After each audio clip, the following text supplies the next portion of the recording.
Hello there, my sleepy nights. And tonight, we journey into the mystical world of Elden Ring, where the lands between hold wondrous secrets, and where the courage of a hero is tested against the forces of fate. In this special collection, we bring together 3 enthralling tales from the Elden Ring universe, each one filled with mystery, adventure, and the echoes of ancient powers. And as our exploration of these tales comes to a close, a tranquil ambience will play throughout the night, carrying you gently into the welcoming embrace of sleep, without interruptions from any ads. And if you enjoy this collection of Elden Ring stories, please be sure to give us a like, subscribe to the channel, and let me know your thoughts in the comments below. You can now support us on our Patreon, where you'll get exclusive access to our Spotify playlist and early access to all of these stories. But for now, let's get cozy and step into a world where ancient forces stir. The path ahead is shrouded in mystery, and the legends of Elden Ring await to be unveiled.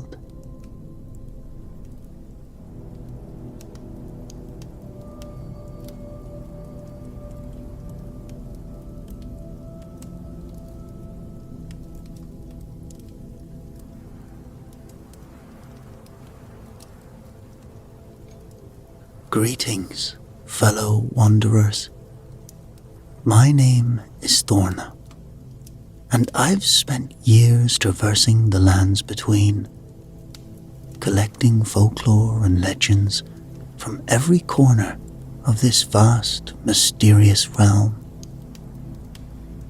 From the misty shores of Liurnia to the scorched wastes of Caelid, I've gathered tales whispered in taverns, sung by bards, and passed down through generations. Of all the stories I've encountered, none has captivated me quite like the legend of Mira, the star-born shepherd. Allow me to share with you this extraordinary tale, pieced together from countless retellings across our fractured lands.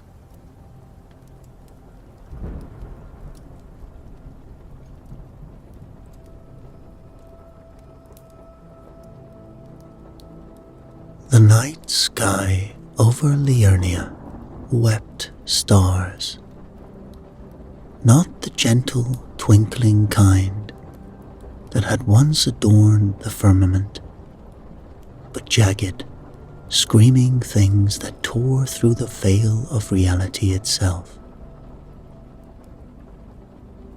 The fractured dome of the heavens, a stark reminder of the shattering that had sundered the very fabric of existence, groaned under the weight of cosmic forces beyond mortal comprehension.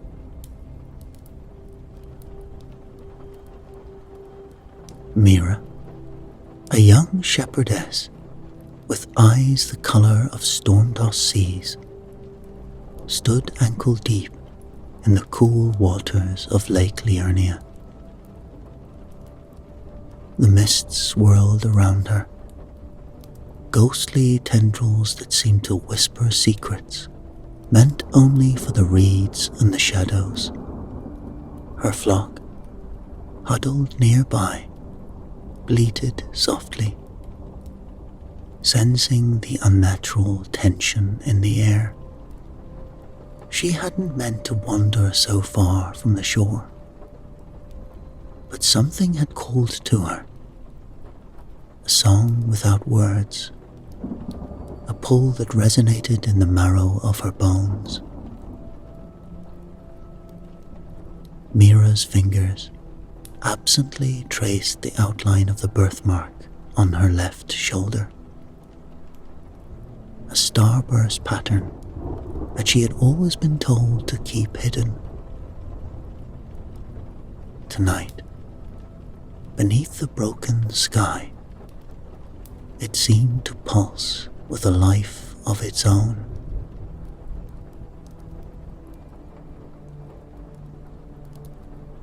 The first sign was a wail that split the night, a sound that didn't belong to any earthly creature.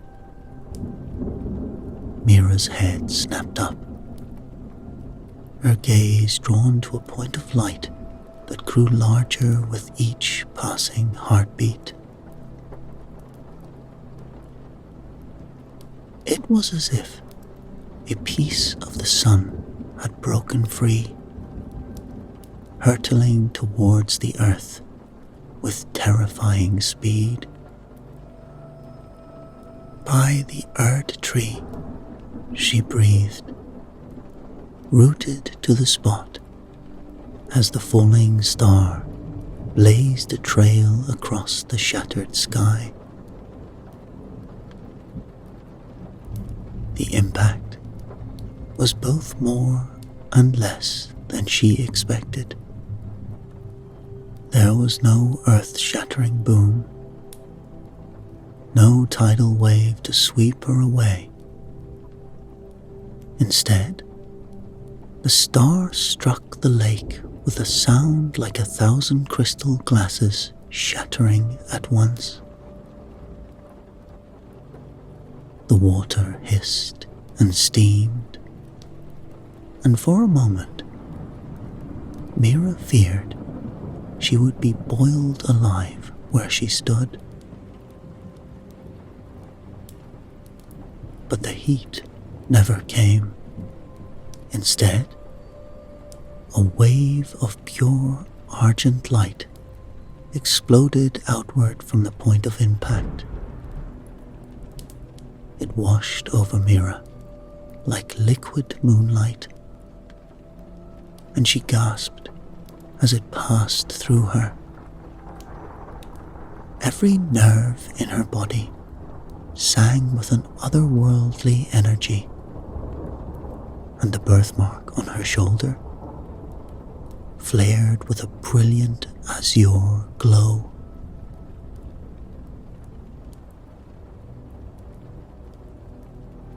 As the light faded and the mists began to creep back in, Mira found herself drawn toward the impact site.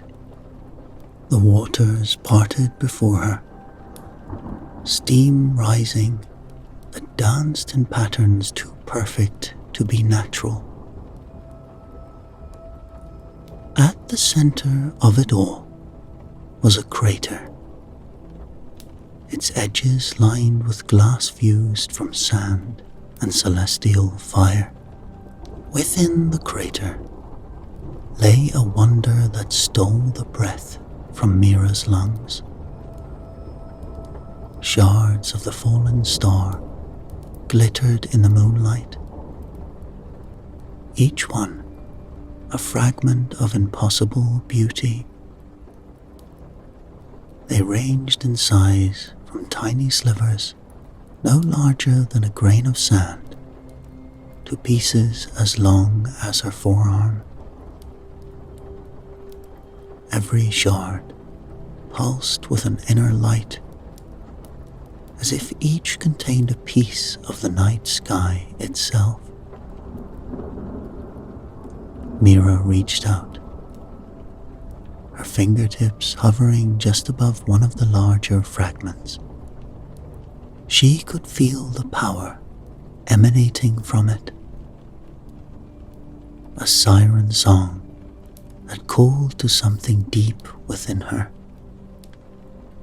to a part of herself she had never known existed. "Who are you?" she whispered to the star shards, not expecting an answer. But as her fingers brushed against the cool, smooth surface of the nearest fragment, a jolt of energy surged through her. Visions flashed before her eyes. A towering spire of gleaming silver, a crown adorned with stars, a woman with hair like spun moonlight reaching out to her. Mira stumbled back, heart pounding. The visions faded, but the energy remained, thrumming through her veins like liquid starlight. She looked down at her hands, marveling at the faint, silvery glow that seemed to emanate from her very skin. In that moment, as the mists of Liurnia swirled around her and the star shards glimmered with secrets untold, Mira knew that her life would never be the same. The falling star had not just changed the landscape of the lake, it had awakened something within her, something tied to a legacy she was only beginning to understand.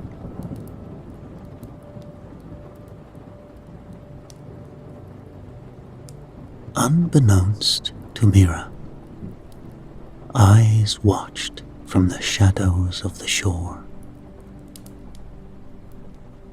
Eyes that recognized the power newly awakened in the young shepherdess and understood its significance in the grand tapestry of fate. The lands between held its breath, for the coming of the star-touched child heralded the beginning of a new chapter in its turbulent history. And as Mira gathered the glowing shards into her apron, the fractured sky above seemed to whisper of destinies reforged and cosmic balances upended. The age of the star-born shepherd had begun. Mira stumbled home, her mind reeling from the night's events. The star shards clinked softly in her apron, their weight a constant reminder of the wonder she had witnessed.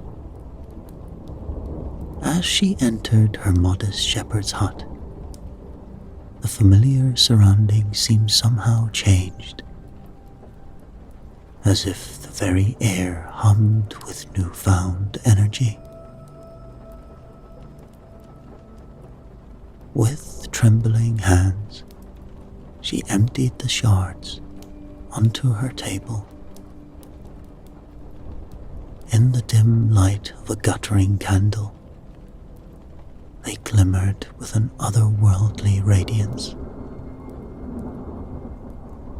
pulsing gently like a cosmic heartbeat. Drawn by an irresistible urge, Mira reached out to one of the larger fragments. The moment her fingers made contact, whispers flooded her mind. We are memory. We are possibility. Seek, find, unite.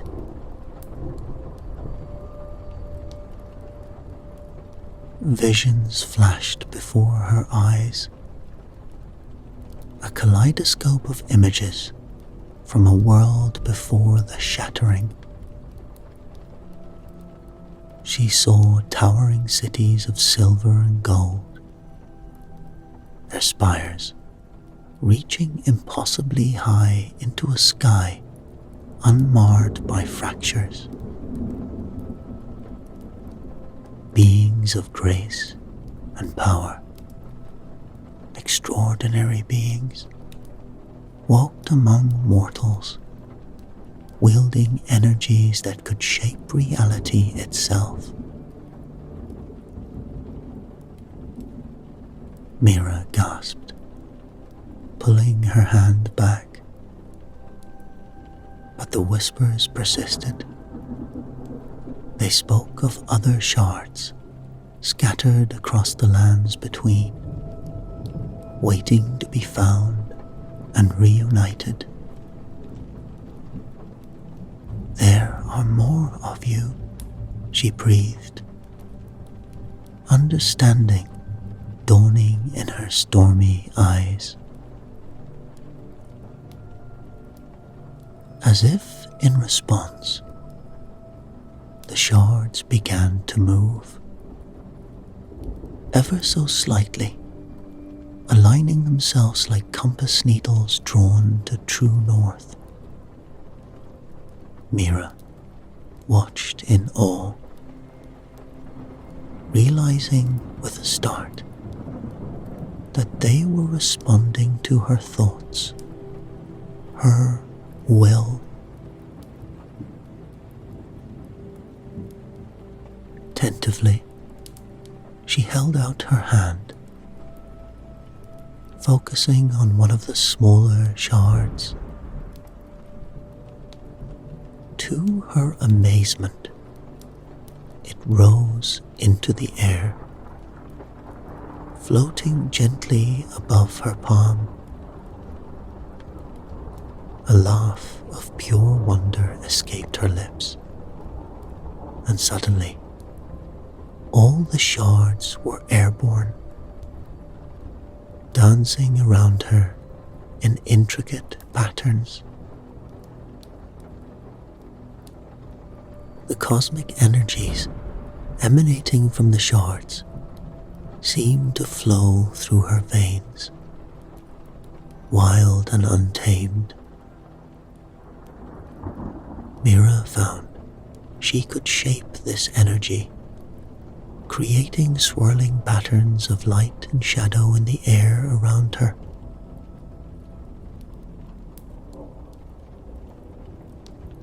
As she marveled at her newfound abilities, a floorboard creaked behind her. Mira turned around, the shards still spinning in the air. But it was too late. A dark figure loomed in the doorway, moving with unnatural speed. Before Mira could react, a heavy blow struck the base of her skull. Pain exploded through her head, and she crumpled to the floor. The last thing she saw before consciousness fled was the star shards falling around her like dying stars, their light fading as her world turned to darkness. The whispers followed her into oblivion. The star-born shepherd shall mend the broken heavens.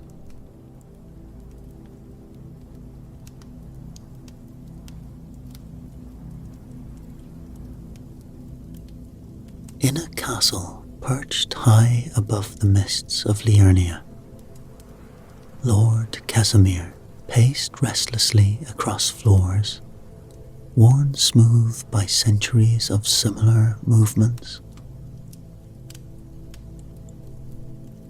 His face, eternally youthful despite the weight of ages behind his eyes, was drawn in concentration. Tapestries depicting the Erd tree in all its glory adorned the walls, a cruel reminder of the blessing that had become his curse. Immortality. Once he had sought it as the ultimate prize. Now, after countless lifetimes, watching everyone he had ever cared for wither and die, it was a torment beyond measure. A knock at the chamber door broke his reverie. "Enter," he commanded, his voice carrying the authority of millennia. Grint, a knight whose armor bore the scars of countless battles, stepped into the room. He bowed low, the weight of his recent actions evident in the set of his shoulders.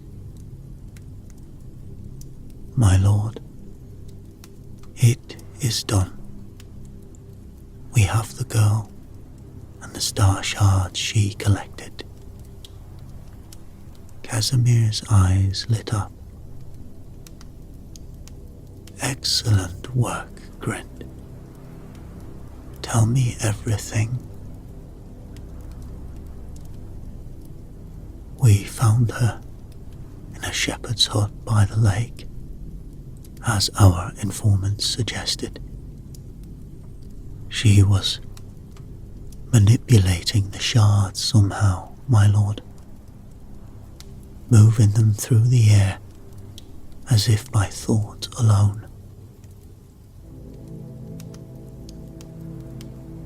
Casimir strode to a window, looking out over the misty expanse of Liurnia. A shepherd girl with such power, he mused. The Erd tree does love its ironies. No matter. Where is she now? "In the dungeons, my lord, as you ordered. Unharmed, but securely bound. The shards are in your private study."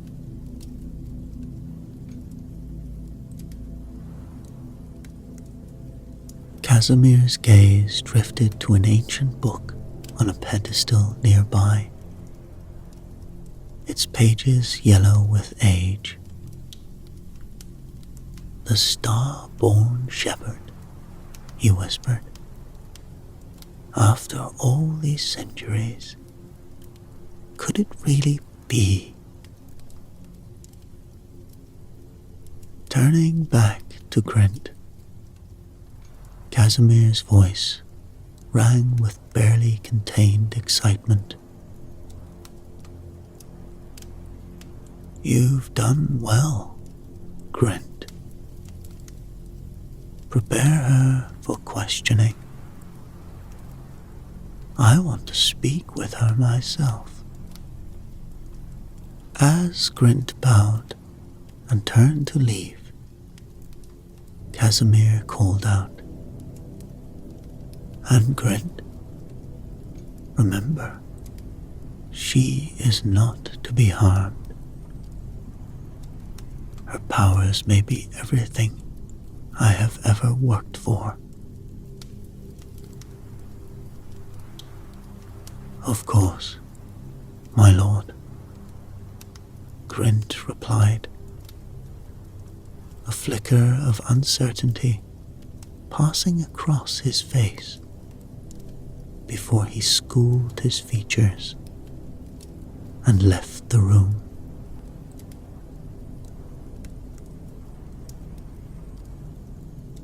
Alone once more, Casimir returned to the window. His reflection stared back at him, unchanged for centuries.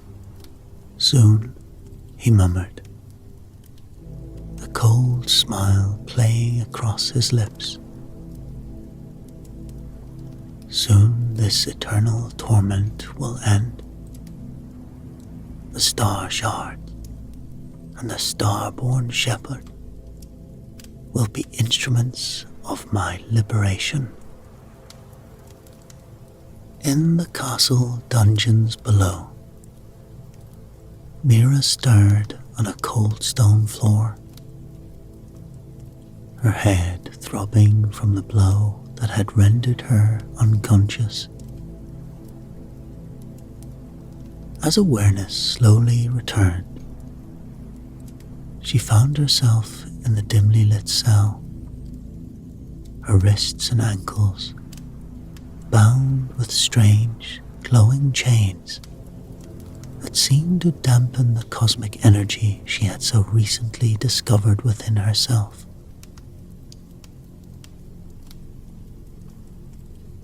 The shards, she mumbled. Memories of swirling lights and ancient whispers flooding back. I must unite them. But the shards were gone, taken from her along with her freedom. As the reality of her situation sank in, Mira curled into herself, tears silently tracking down her cheeks. The whispers of the star shards, once so clear, now seemed distant and muffled, drowned out by the oppressive stone walls around her and the weight of an uncertain fate. Little did she know that high above, Lord Casimir was preparing to unravel the cosmic mystery she represented.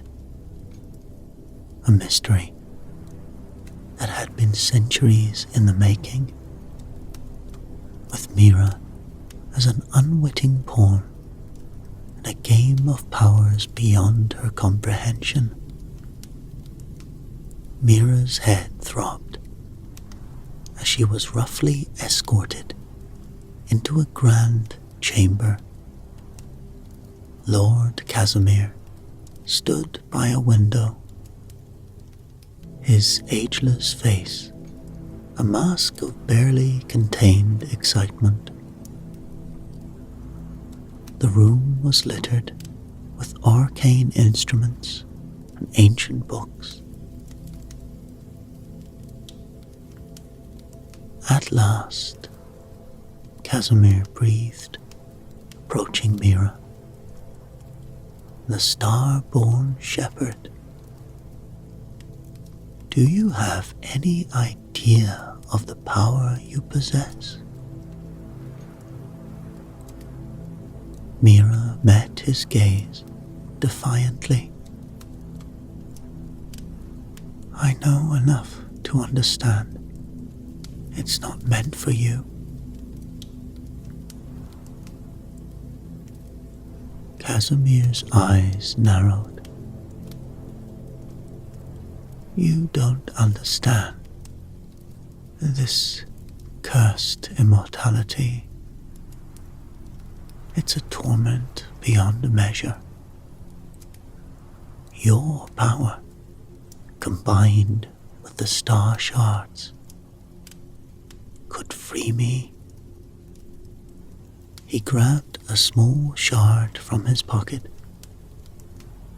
forcing it into Mira's bound hands. channel its power. Show me how to break free from this eternal prison. As the shard touched Mira's skin, a surge of cosmic energy flooded through her.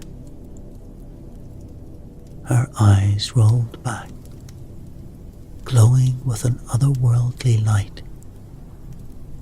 And when she spoke, it wasn't her voice that emerged. Foolish immortal, boomed a voice, a vast and ancient voice like the cosmos itself. The cycle cannot be broken by one such as you.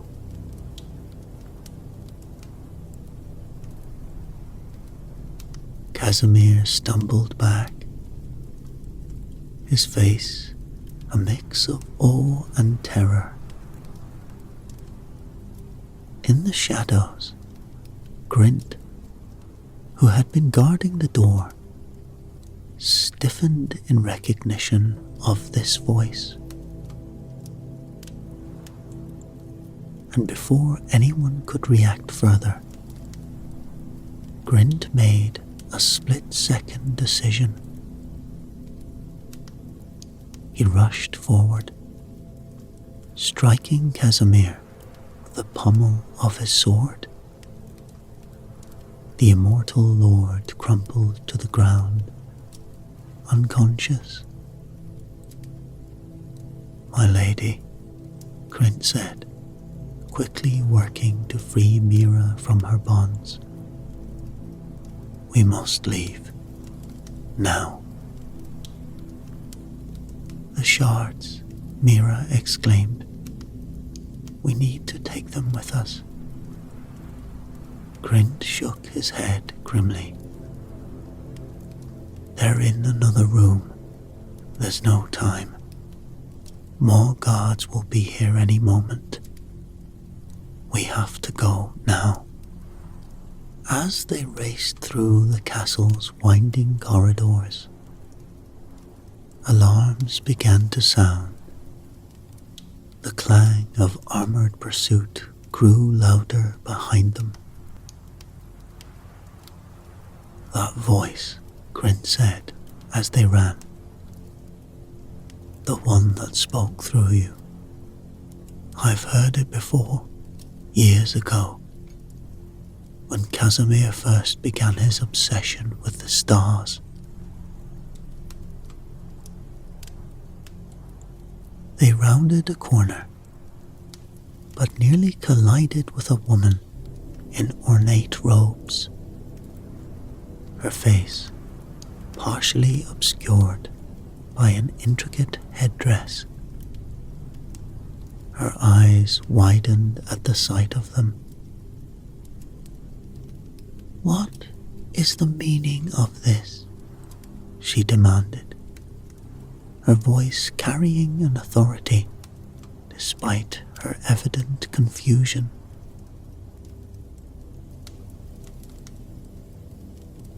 Grint raised his sword defensively.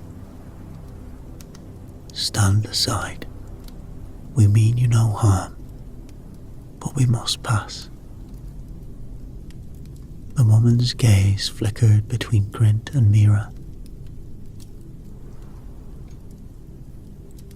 "It is you, fleeting Lord Casimir, isn't it? The girl. She's the one they brought in earlier." Mira nodded. "Please, we need to escape. There's so much at stake." The woman held up a hand, silencing them. "I am Liza, a finger maiden of the two fingers. I came here to speak with Lord Casimir about the fallen star, but..." She paused. "Conflict clear on her face. The greater will has been silent on these matters. Its indifference to our suffering has shaken my faith. Making a swift decision, Liza gestured for them to follow. Come, I know a way out that few others are not aware of.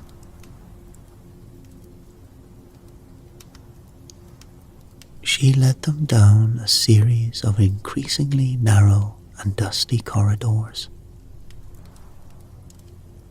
The sounds of pursuit grew fainter as they descended into the bowels of the castle. They emerged into a small, circular room. Liza pressed a hidden mechanism, and a section of the wall slid away, revealing a dark tunnel. This will lead you out beyond the castle walls, she said.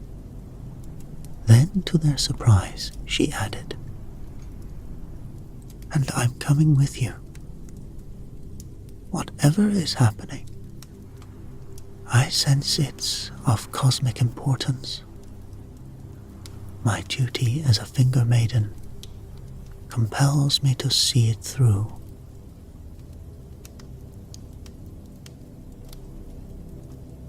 As they entered the tunnel, the stone door sliding shut behind them, Mira spoke up.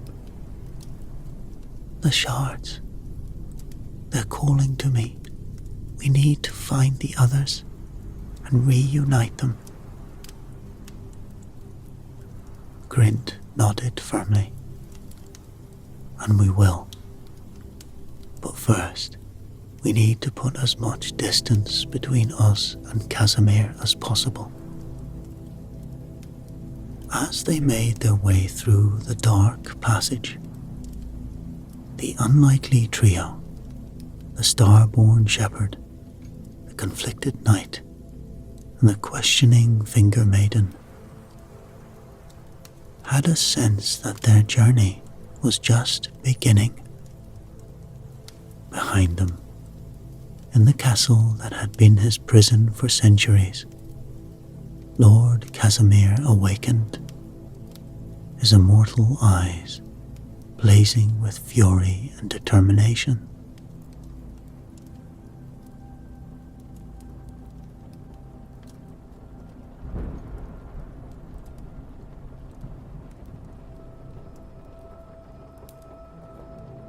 As dawn broke over the misty hills beyond Casimir's castle, Mira, Grint, and Liza paused to catch their breath.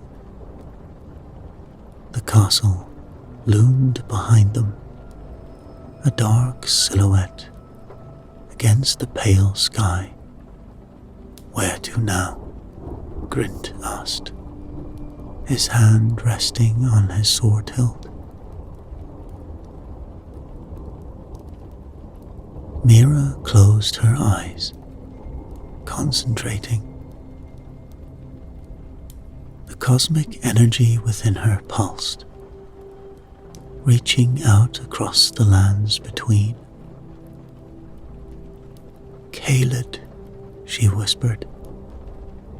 A shard calls from there, pulsing with corrupted energy. Liza watched her with a mix of awe and trepidation. The two fingers never spoke of such power. What are you truly?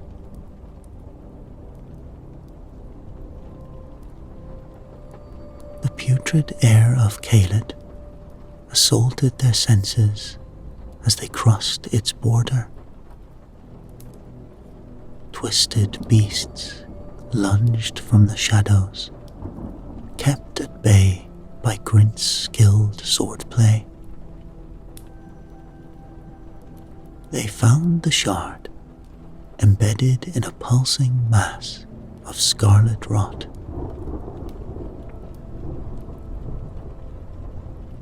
As Mira reached for it, tendrils of corruption snaked towards her, and with a cry, she unleashed a burst of cosmic energy, repelling the rot and claiming the shard. Grint watched, concern etching his features. Your power grows, but at what cost? Mira's skin shimmered with an otherworldly light. I can feel it changing me, she admitted. But we must press on. Liza studied Mira intently. The star's power to corrupt rivals its ability to create. We must be cautious.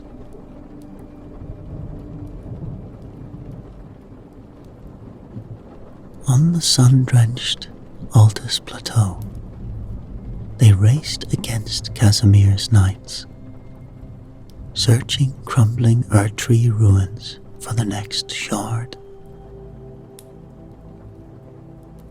In a collapsed chamber, they found the shard nestled among ancient roots. Faded murals on the walls depicted epic battles between celestial beings, with familiar shards at the center of each conflict. A cosmic war, Liza breathed, tracing the images, older than the Erdtree itself. Grint's eyes widened with understanding.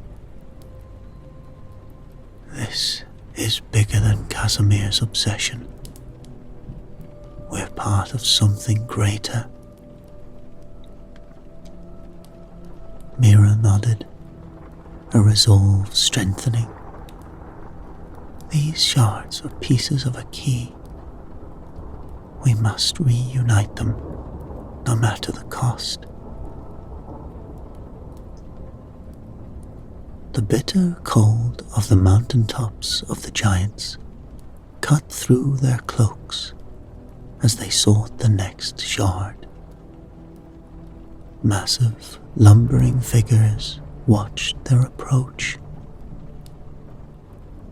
After tense negotiations, aided by Mira's growing cosmic influence, they secured the shard.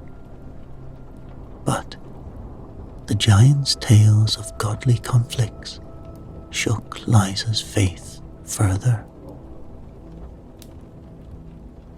As they prepared to leave, a group of wild-eyed, frenzied flame cultists ambushed them. Grint fended them off, shouting, "More factions seek the shards. We must move quickly." Mira clutched the newly acquired shard, its power humming in harmony with the others. "The pieces are coming together," she said, her voice overlaid with cosmic resonance. "But so too are our enemies." As they fled the mountaintops, the weight of their quest and the growing threats against them hung heavy in the air. The race to reunite the shards of the fallen star had become a desperate struggle against forces that threatened to tear apart the very fabric of the lands between. The scorching heat of Volcano Manor enveloped them as they arrived, the air thick with sulfur and ash. Mira's eyes glowed with an intensity that was both awe-inspiring and unsettling. "The shard is close," she whispered. "But we're not alone." Grint nodded grimly, his sword at the ready. Casimir's men, frenzied flame cultists, who knows what else. We need to move quickly.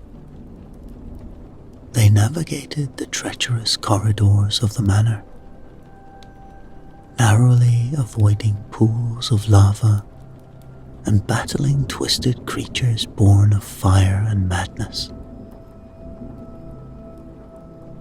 As they neared the chamber housing the shard, they encountered resistance from multiple factions, all vying for the cosmic power. In the ensuing chaos, Mira unleashed her powers in full force. Tendrils of starlight erupted from her hands, pushing back their enemies and clearing a path to the shard. The raw energy coursing through her was palpable, causing the very air to crackle with cosmic potential. As Mira claimed the penultimate shard, Grint and Liza watched with a mixture of awe and horror. Her feet no longer touched the ground, and her eyes shone with the light of distant galaxies. "Mira," Grint called out, "are you still with us?" For a moment, it seemed as if she might not respond. Then, slowly, she descended, the glow fading silently. "I'm here," she said, her voice sounding distant and strange. "But it's getting harder to hold on to myself."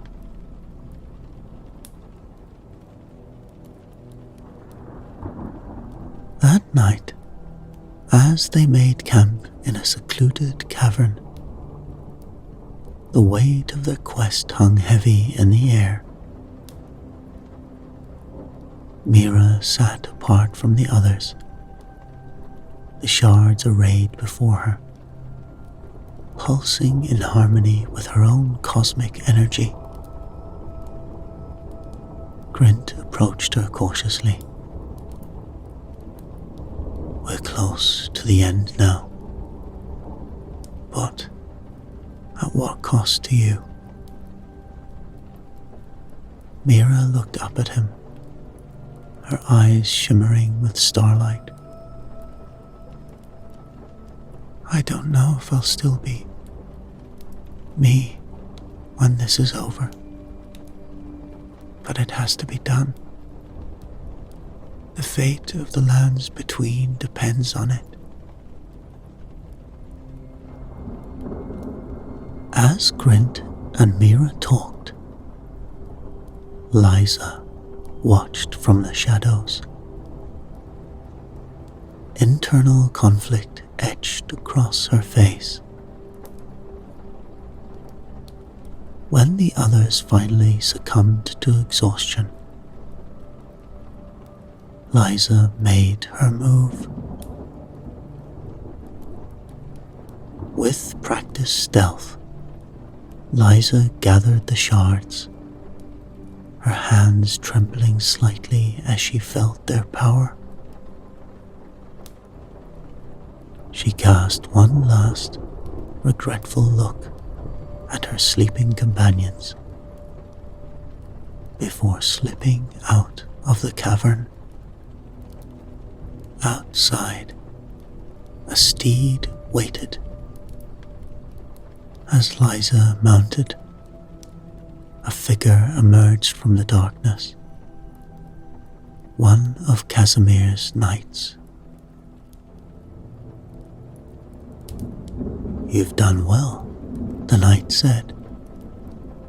"Lord Casimir will be pleased. The Two Fingers were right to place their trust in you."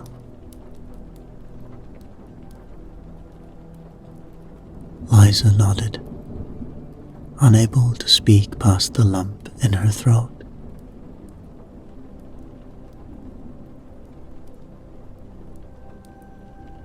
Back in the cavern, unaware of the betrayal, Mira stirred restlessly in her sleep, cosmic energy swirling around her. The final confrontation loomed on the horizon, the fate of the lands between hanging in the balance.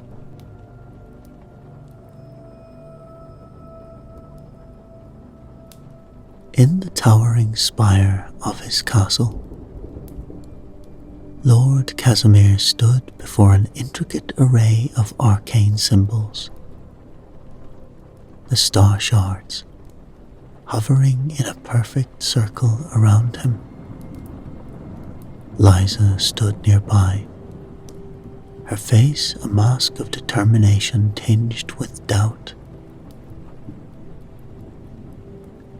"At last," Casimir breathed, his eyes gleaming with centuries of anticipation.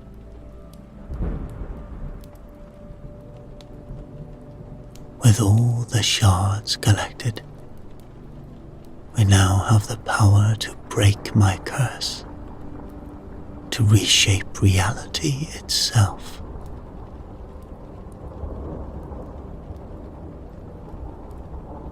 Liza stepped forward, her voice steady despite her inner turmoil. "The ritual is prepared, my lord. But the consequences..." Casimir waved her concerns away. "Consequences be damned. I've waited an eternity for this moment."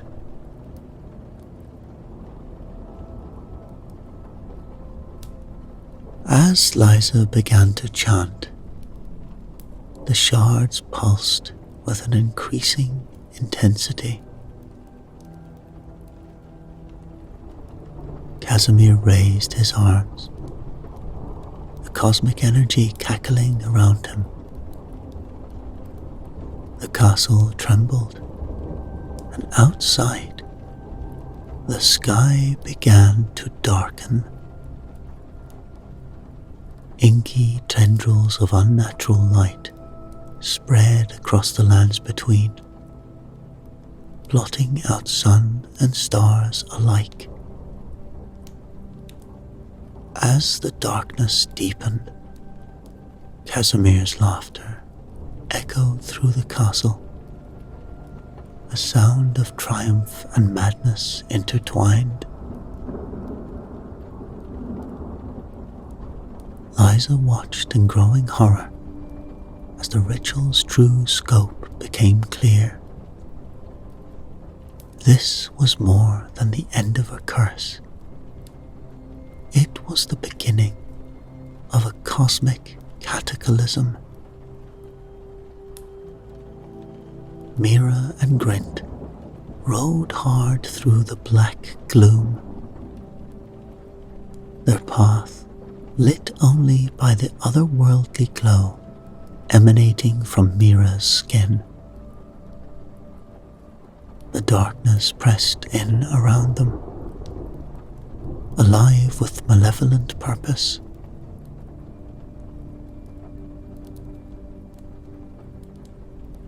"We're too late," Grint shouted over the wind. "Casimir's begun the ritual." Mira's eyes blazed like twin stars.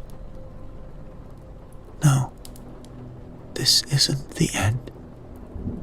It's just the beginning of the true battle.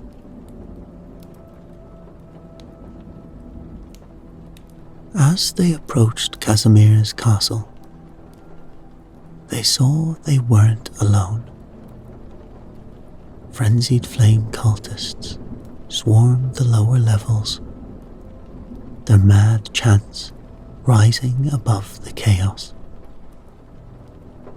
Knights loyal to Casimir clashed with other factions, all vying for control of the cosmic power being unleashed. Mira and Grint fought their way through the melee, cosmic energy and steel carving a path towards the central spire. They burst into the ritual chamber to find Casimir wreathed in starlight, Liza at his side. "You're too late, Starborn," Casimir crowed. "The power is now mine." Mira stepped forward, her feet leaving the ground. "This was never about you, Casimir. The star's power was never meant for any one being." As Mira and Casimir clashed in a spectacular display of cosmic forces, Grint found himself facing Liza. "Why?" he demanded, parrying her attack. "Why betray us?" Liza's eyes were filled with conflicted tears. "I was sent to get the rest of the shards. I was doing a duty. The old order must be preserved. The alternatives are too chaotic, too dangerous." Their battle raged on, a microcosm of the larger conflict between tradition and cosmic change. Outside, frenzied flame cultists breached the upper levels, adding their chaos to the fray. The chamber shook with the force of colliding powers. Mira and Casimir grappled for control of the star shards, each touch sending shockwaves of energy throughout the castle. The very fabric of reality seemed to warp around them. Grint, seeing an opening, disarmed Liza and pinned her against the wall. "Look around you," he shouted. "Is this the order you wanted to preserve?" Liza's resolve crumbled as she took in the scene. The madness of Casimir's ambition, the destructive zeal of the cultists, and Mira, shining like a newborn star, fighting to bring balance to forces beyond mortal comprehension. As the battle reached its crescendo, all present knew that the fate of the lands between would be decided in these next crucial moments. The star's power hung in the balance, with the potential to either heal the fractured world or tear it apart completely. As the battle reached its peak, Mira felt a sudden clarity wash over her. The whispers of the cosmos, once chaotic, now spoke with a single unified voice.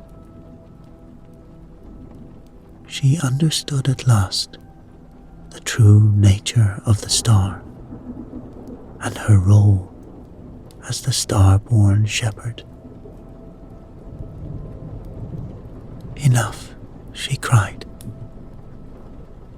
her voice resonating with power. The fighting ceased as all eyes turned to Mira. She hovered in the center of the chamber, star shards orbiting her in a dazzling display. The star was never meant to be a weapon or a tool, Mira explained, her voice echoing with ancient wisdom. It's a key to cosmic balance, meant to be whole. Casimir lunged for her. "No, the power is mine." But his hand passed through her, as if she were made of light. Mira smiled sadly at Grint.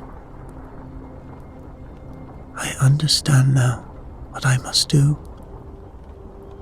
what I was always meant to do." With a gesture, she drew all the shards to her. The cosmic energy surged, enveloping her in a cocoon of pure starlight. As she began to reforge the star, her physical form started to dissolve. "Mira, no!" Grint cried out, reaching for her. Mira's voice came from everywhere and nowhere. "This is not an end, but a new beginning for all of us." There was a blinding flash, and then silence. Where Mira had been, a perfect shimmering star hung in the air. It rose slowly, passing through the ceiling and into the sky above. As it ascended, the unnatural darkness receded. The fractured sky began to heal, cosmic energies rebalancing across the lands between. In the days that followed, the lands between saw many changes. The star's ascension had ushered in a new age, one of hope and renewal. Grint, inspired by Mira's sacrifice, took up a new mantle. He traveled the land, sword in hand, protecting the weak and spreading the tale of the star-born shepherd. His eyes, once haunted by wars and betrayals, now shone with purpose. Liza, her faith transformed by what she had witnessed, began to spread a new philosophy. She spoke of a balance between cosmic order and free will, drawing from both her training as a finger maiden and the revelations of their journey. Even Lord Casimir, stripped of his immortality by the stars' reforging, found a measure of peace. The weight of endless years lifted.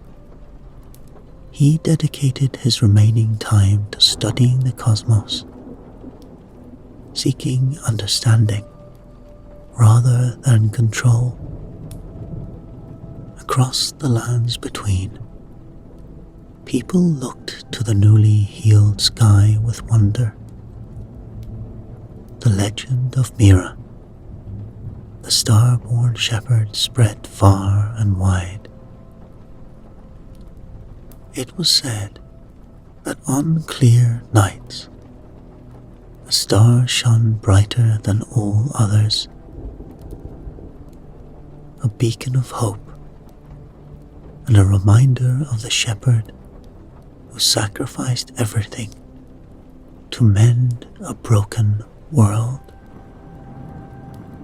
As the land healed and life flourished anew, a delicate balance was struck between the cosmic forces and the will of mortals. The age of the star-born shepherd had dawned, bringing with it the promise of a future where the wonders of the cosmos and the potential of humanity could coexist in harmony. And somewhere, in the vast expanse of the reforged star, a consciousness that was once Mira watched over the lands between, a silent guardian of the balance she had given everything to restore.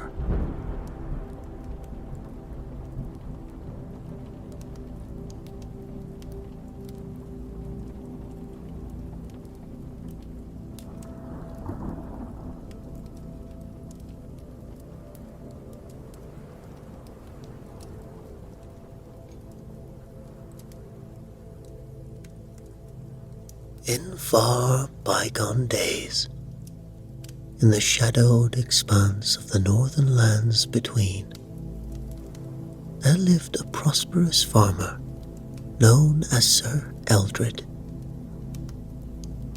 Sir Eldred had 7 sons and 1 daughter. The youngest of these sons bore a curious name. He was called Malrin, though most gave him the nickname of Ashen, which meant he who grovels among the ashes. Perhaps Malrin deserved his name, for he was a lazy boy who never engaged in the laborious tasks on the farm like his brothers did. Instead, he wandered about in tattered clothes and with unkempt hair, his mind always filled with the tales of trolls and giants, elves and goblins. When the sun blazed hot in the long summer afternoons, and the bees droned drowsily, Malrin was content to lie in the ash heap, letting the ashes sift through his fingers as one might play with sand on the seashore, basking in the sunshine and spinning stories to himself.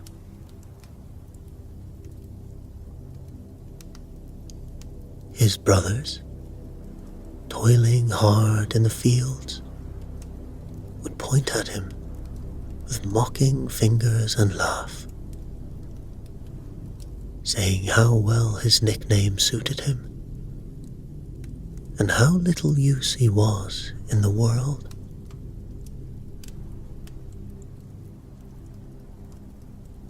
When they returned home from their work, they would push him about and tease him, and even his mother would make him sweep the floor, draw water from the well, fetch peats from the peat sack, and do all the little odd jobs that no one else wanted to do. Thus, poor Malron had a rather hard life, and would often have been very miserable if it were not for his sister, who loved him very dearly.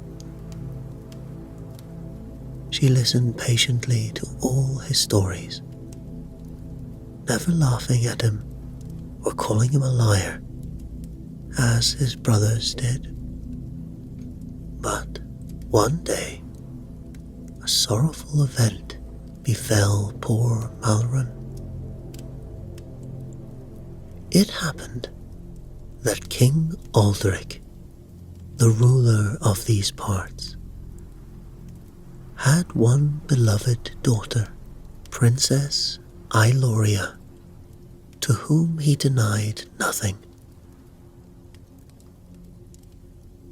Princess Iloria, in need of a waiting maid, had once seen Malron's sister standing by the garden gate as she rode by, and had taken a fancy to her. She asked her father if she might invite the girl to come and live at the castle and serve her. King Aldrich agreed at once, as he always did to any of his daughter's wishes, and so he sent a messenger to Sir Eldred's house to request that his daughter come to the castle and be the princess's waiting maid. Sir Eldred was very pleased with the good fortune that had befallen his daughter, and so was her mother, and so were her 6 brothers, all except poor Malron, who looked with wistful eyes after his sister as she rode away, proud in her new clothes and the shoes her father had made for her from cowhide, which she was to wear in the palace when she attended the princess. At home, she always ran around barefoot. Time passed, and one day a rider came in hot haste through the countryside, bearing the most terrible tidings. For the evening before, some wanderers near the lake of Liurnia had caught sight of the eld worm, which, as everyone knows, was the largest and most ancient of all serpents. It was said that this beast, in the oldest texts, was called the Leviathan, and its length could span the breadth of the northern wilderness, its head resting near the ancient ruins, and its tail touching the farthest borders of the misty swamps.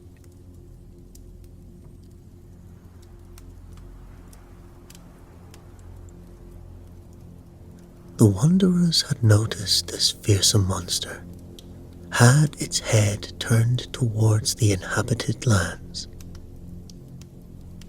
and it opened its maw and yawned horribly, as if to show that it was hungry, and that if it were not fed, it would ravage every living thing upon the land, both man and beast, bird and creeping thing. For it was well known that its breath was so poisonous that it consumed, as with a burning fire, everything it touched. If the terrible creature chose to lift its head and exhale its noxious vapors over the country, within weeks the fair land would be turned into a region of desolation.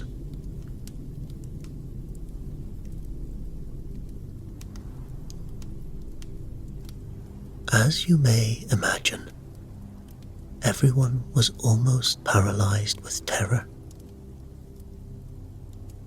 King Aldrich called a solemn meeting of all his counselors and asked if they could devise any way of warding off the danger. For 3 whole days they sat in council, these grave, bearded men, and many were the suggestions made, and many the words of wisdom spoken. But, alas, no one was wise enough to think of a way by which the eldworm might be driven back.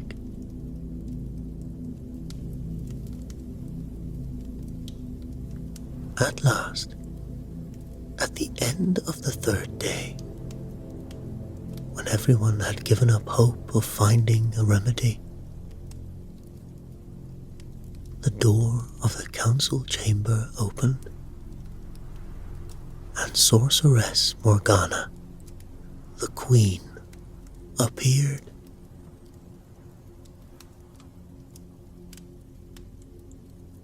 Now, the Sorceress Morgana was King Aldrich's 2nd wife,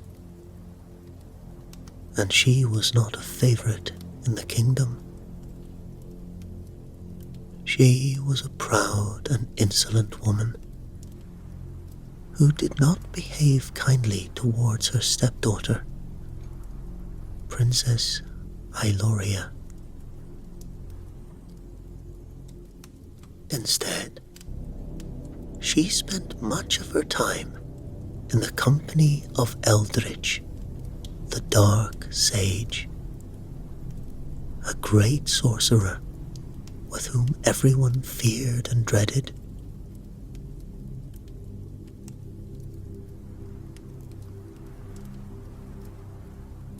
The court murmured disapprovingly as she boldly entered the council chamber and stood beside the king's chair of state.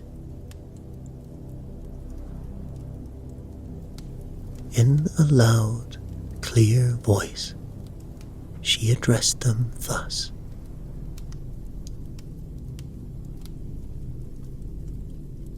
"You think yourselves brave and strong, O wise elders,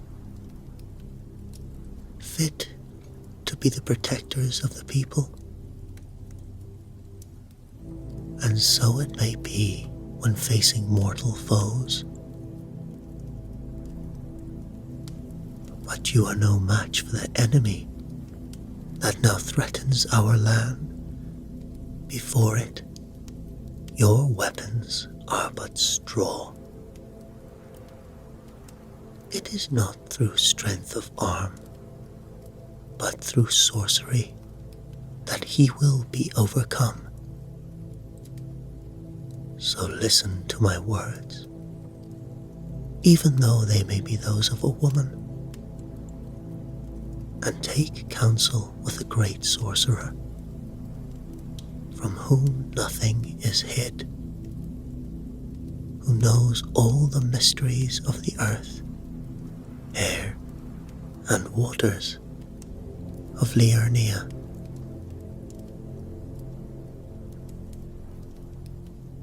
The king and his counselors did not like this advice.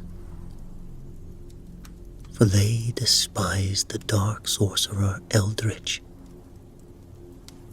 believing that he had way too much influence over the queen. Yet, being at their wits' end, and knowing not where else to turn for help, they reluctantly agreed to summon the sorcerer.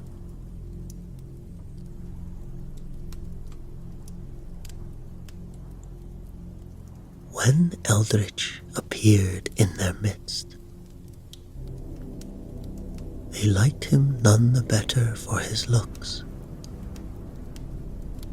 He was long, thin, and awe-inspiring, with a beard that reached his knees and hair that wrapped around him like a mantle. His face was as pale as mortar, as if he had always lived in darkness and feared the light of the sun.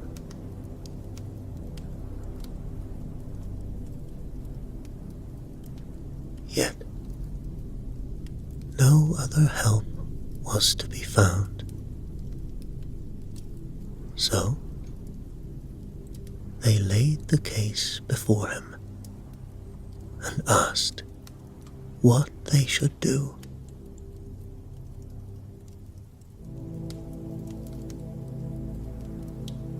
He answered coldly that he would consider the matter and return to the assembly the following day with his advice.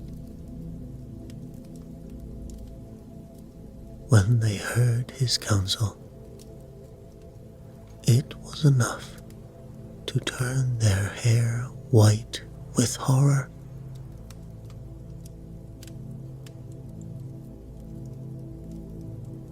For he declared that the only way to satisfy the monster and save the land was to feed it every Saturday with 7 young maidens,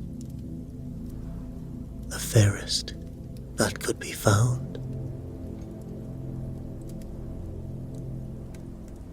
If this remedy did not succeed in mollifying the eldworm and inducing it to depart, he hinted at a second measure, so dreadful he would not dare speak of it yet.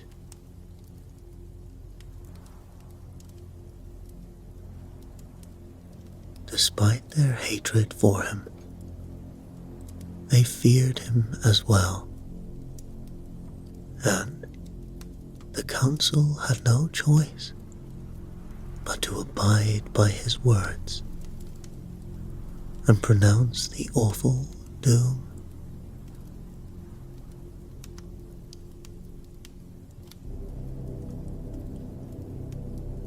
And so, every Saturday, 7 fair, innocent maidens were bound by hand and foot and laid on a great stone outcropping by the lake of Liurnia.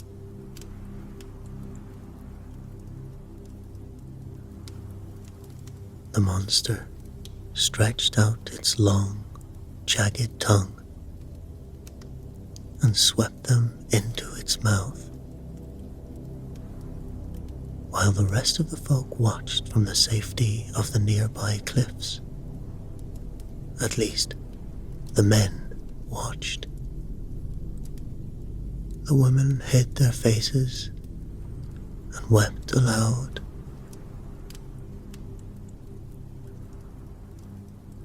"Is there no other way?" they cried. "No other way to save this land?"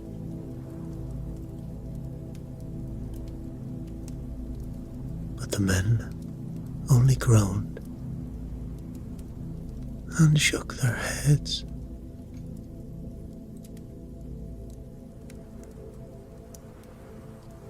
No other way, they answered.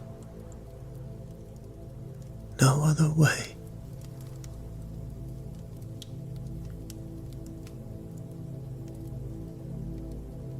Then, suddenly, a boy's indignant voice rang out among the crowd. Is there really no grown man who would fight that monster and kill it and save the maidens? I would do it, for I am not feared of the Eldworm.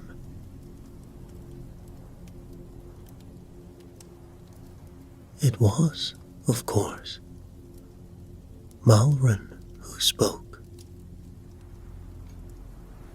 and everyone looked at him in amazement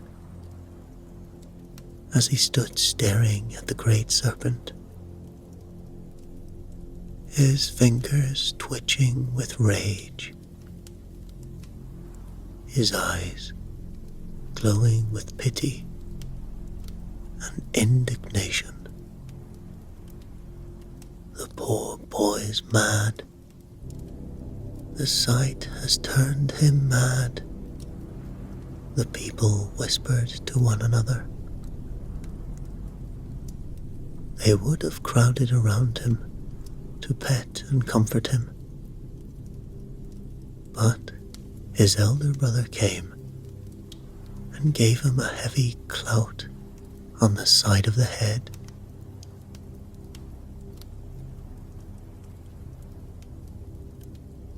A likely story. Go home to thy ash pit and stop speaking nonsense, his brother said, taking Malrin's arm. He drew him back to where his other brothers were waiting, and they all went back home together.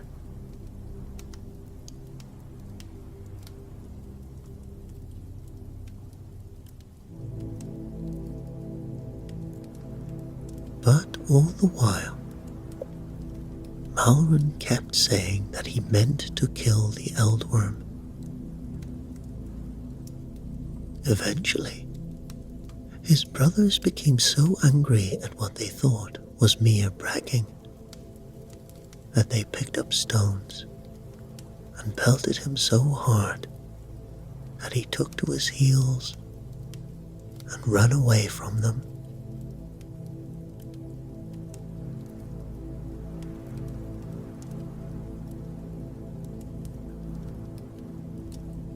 That evening, the 6 brothers were threshing corn in the barn, and Malrin, as usual, was lying among the ashes, lost in his own thoughts. His mother came out and bade him run and tell the others to come in for their supper.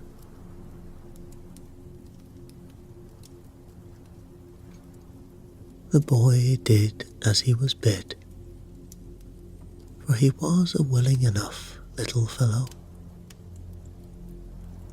But when he entered the barn, his brothers, still angry from the afternoon, set upon him.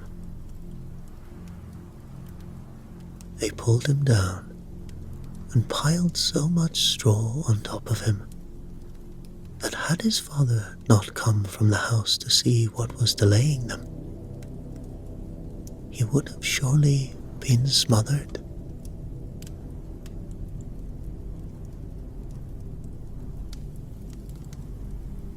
At the supper, his mother quarrelled with the other lads for what they had done,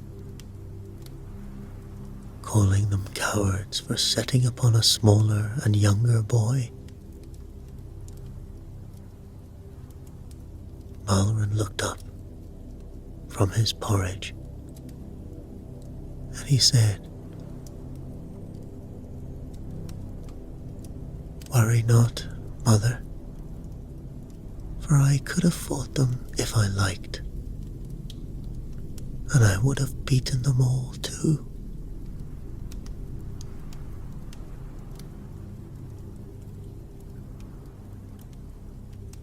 Why did you not do it then?" asked one of the brothers. "Because I knew that I would need all my strength when I go to fight the Eldworm,"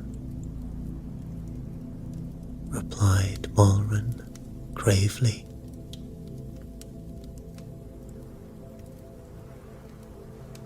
Time passed,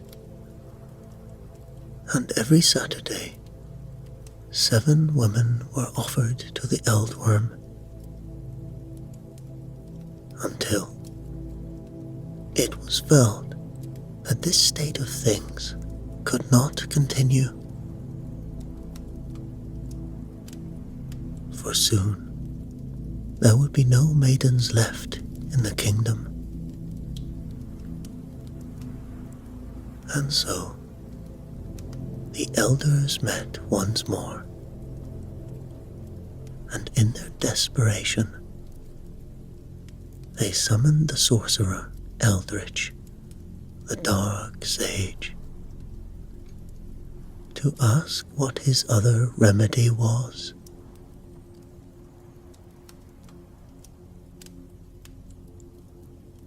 Eldritch, with a knowing look, stood before them, and, pretending to be very sorrowful, declared that the only other thing that could be done was to offer Princess Iloria to the Eldworm. Only then would it depart.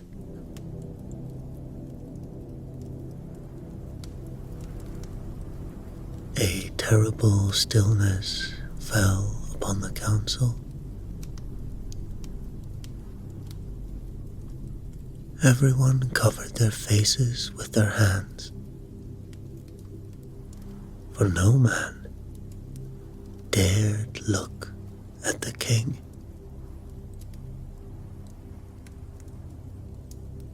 But although Princess Iloria was the apple of his eye, King Aldrich was a just and righteous monarch. He felt it was not right that other fathers should part with their daughters to save the kingdom if his child was to be spared.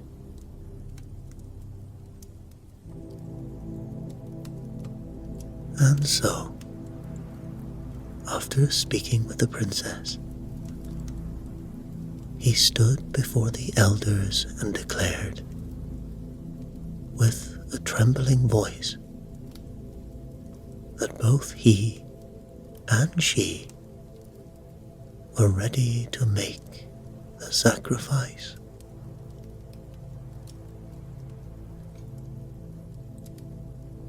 "She is my only child," he said. "Yet it seems good to both of us that she should lay down her life, if by doing so she may save this land that she loves so well."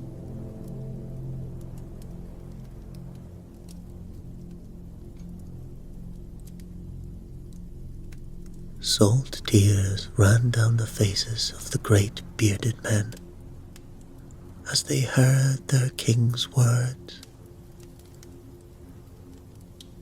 for they all knew how dear Princess Iloria was to him. But it was felt that what he said was wise and true, and that the thing was just and right. For 'twere better, surely, that one maiden should die, even of royal blood, than that bands of other maidens should go to their death week by week, all to no purpose.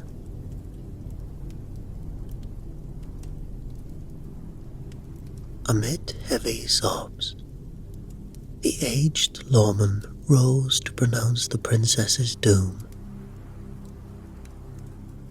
But before he could speak, the king's Kemperman, a warrior of great renown, stepped forward. The Eldworm is a formidable foe, he declared,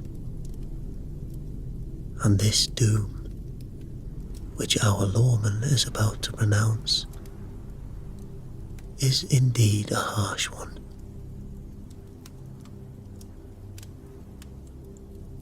If I had my way, there would be a condition attached. If the Eldworm does not depart swiftly after consuming the princess,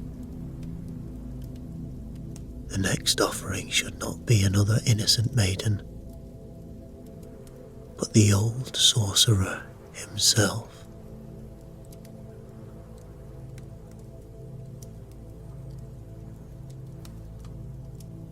At his words, a great shout of approval erupted, and the wicked Eldritch seemed to shrink within himself, his face growing even paler than before.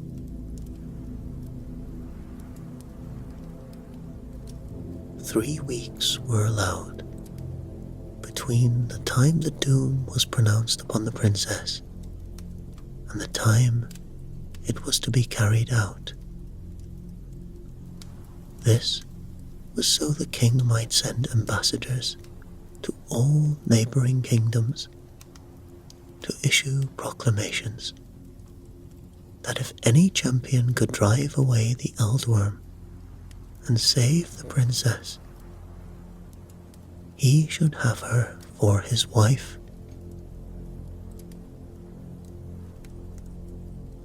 And with her, he should have the kingdom, as well as a very famous sword that was in the king's possession.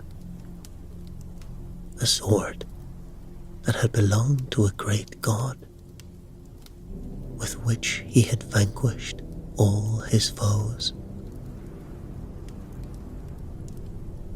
The sword bore the name Elden Blight, and no man had any power against it.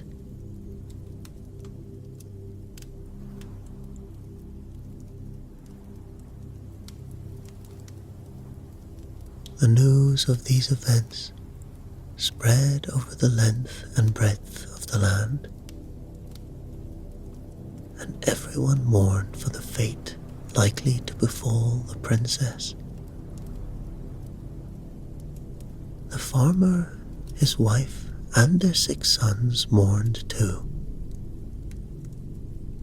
all except Malrin, who sat among the ashes and said nothing.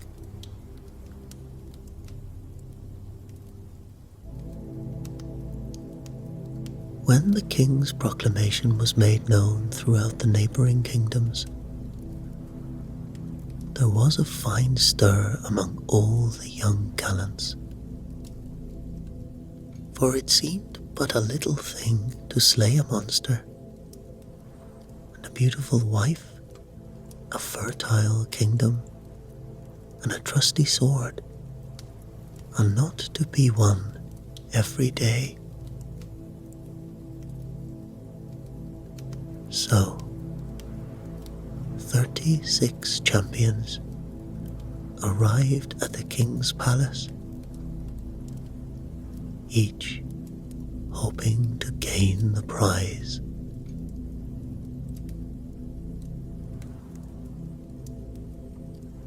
But the king sent them all out to look at the eldworm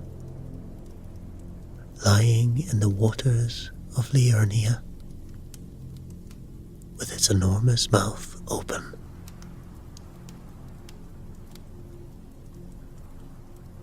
When they saw it, 12 were seized with sudden illness,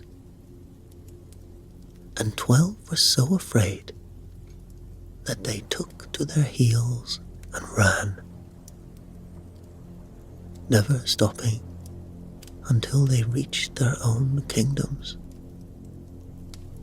Only some returned to the king's palace, and these were so downcast at the thought of the task that they had no spirit left in them at all. None dared try to kill the eldworm, so the 3 weeks passed slowly by, until the night before the day on which the princess was to be sacrificed. On that night, the king, feeling that he must do something to entertain his guests, made a great supper for them. But, as you may think, it was a dreary feast, for everyone was thinking so much about the terrible thing that was to happen on the morrow that no one could eat or drink.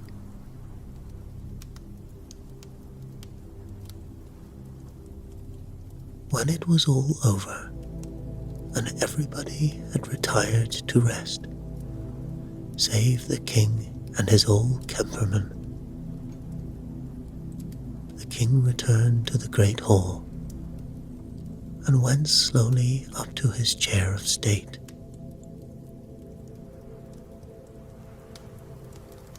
It was not like the chairs of state that you might think of.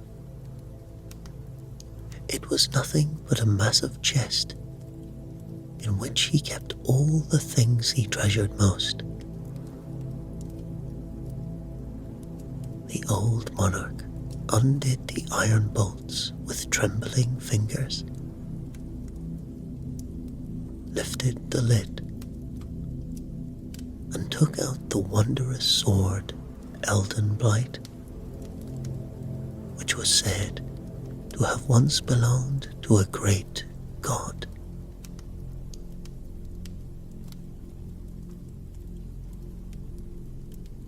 His trusty Kemperman, who stood by him in 100 fights, watched him with pitying eyes.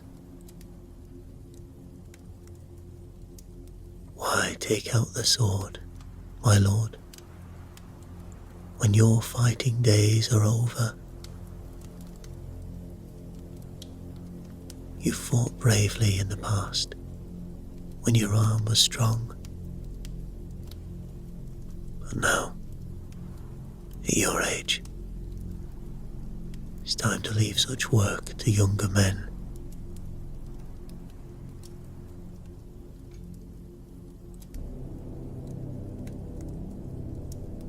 The old king turned on him angrily, with something of the old fire in his eyes. "Quiet yourself, or else I'll turn this sword on you. Do you think I can see my only child devoured by a monster and not lift a finger to try and save her when no other man will? I tell you, and I swear it with my 2 thumbs crossed on Elden Blight,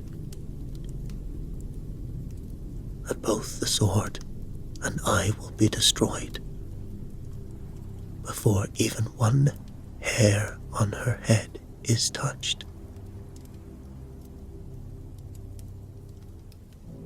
So go, if you care for me, old friend, and order my boat to be ready, with the sail set and the prow pointed out to the lake. I will go myself and fight the eldworm,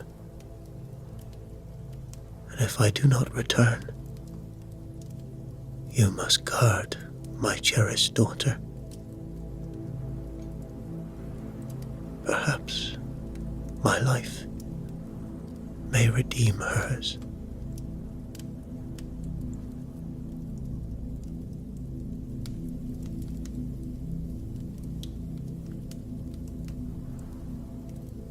That night, everybody at the farm went to bed early. For the next morning, the whole family was to set out early to the cliffs overlooking the lake of Liurnia to see the princess given to the eldworm.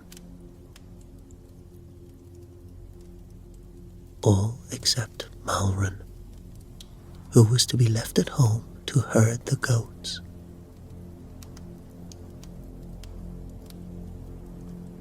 The young lad was so vexed by this, for he had great schemes in his head, that he could not even sleep. As he lay tossing and turning about in his corner among the ashes, he heard his father and mother talking in the great box bed. And as he listened, he found that they were having an argument. It's such a long way to the cliffs overlooking the lake. I fear I'll never walk it, said his mother. I think I should stay at home. No, replied her husband. That would look strange when all the countryside is to be there. You shall ride behind me on my good spectral steed.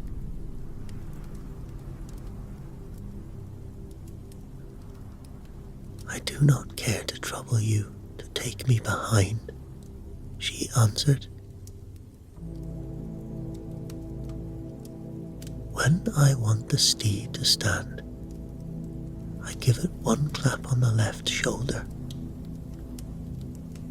When I would have it go like any other horse, I give it 2 claps on the right. But when I want it to fly like the wind, I whistle through the windpipe of a goose. And, as I never know when I might need to gallop like that, I always keep the bird's windpipe in the left-hand pocket of my coat. So that's how you manage the beast, said the farmer's wife. And that's what becomes of all my goose windpipes. Oh, you are a clever fellow, Goodman. And now that I know, I can sleep easy.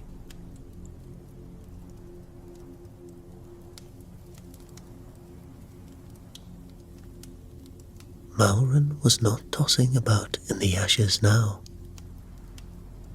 He was sitting up in the darkness, with glowing cheeks and sparkling eyes. His opportunity had come at last. He waited patiently till their heavy breathing told him that his parents were were sound asleep.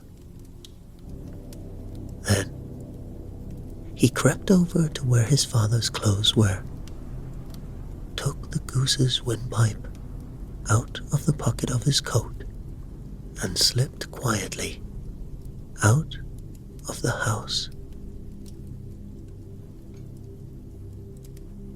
Once he was out, he ran like lightning to the stable. He saddled and bridled the spectral steed, threw a halter round its neck, and led it to the stable door.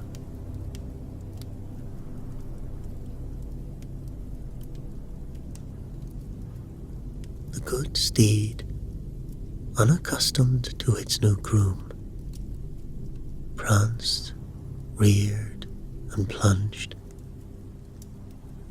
But Malrin, knowing his father's secret, clapped it once on the left shoulder,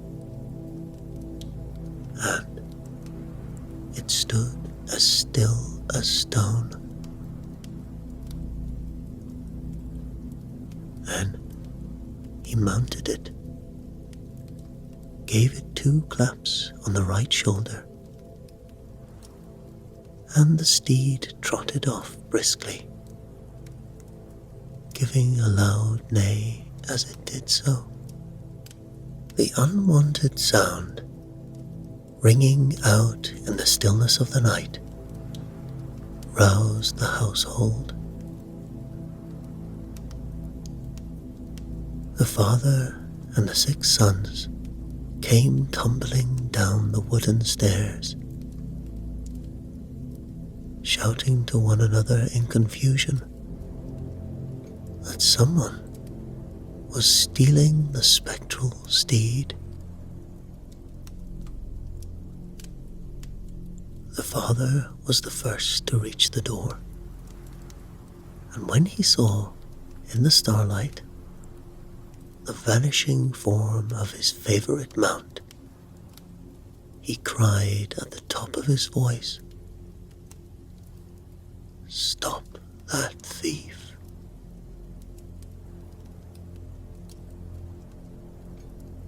When the spectral steed heard that, it pulled up in a moment. All seemed lost, for the father and his sons could run very fast indeed, and it seemed to Malrin, sitting motionless on the steed's back, that they would very soon catch up to him. But luckily, he remembered the goose's windpipe. He pulled it out of his pocket and whistled through it. In an instant, the steed bounded forward, swift as the wind, and was over the hill and out of reach of its pursuers before they had taken 10 steps more.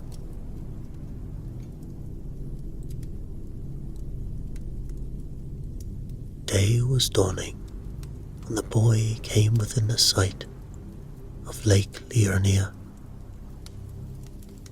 And there, in the water, lay the enormous monster he had come to slay.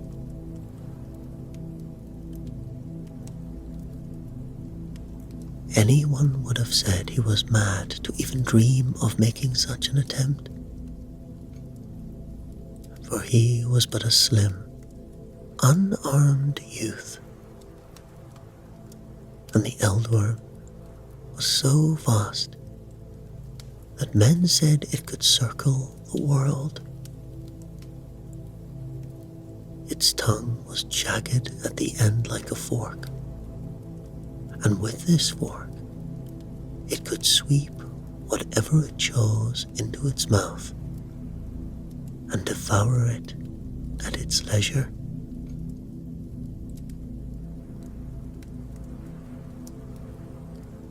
For all this, Malrin was not afraid,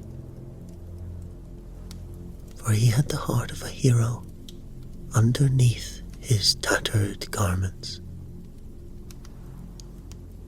I must be cautious, he said to himself, and do by my wits what I cannot do by my strength.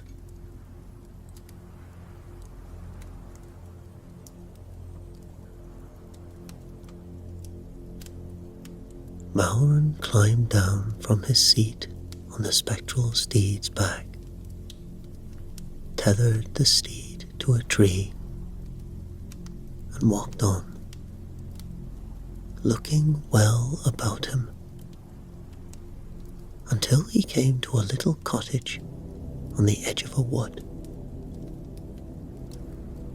The door was not locked, so he entered and found its occupant, an old woman, fast asleep in bed.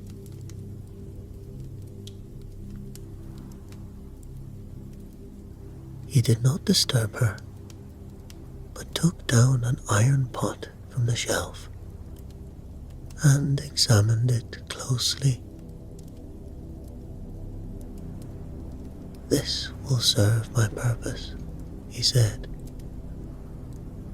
Surely the old dame would not grudge it if she knew it was to save the princess's life.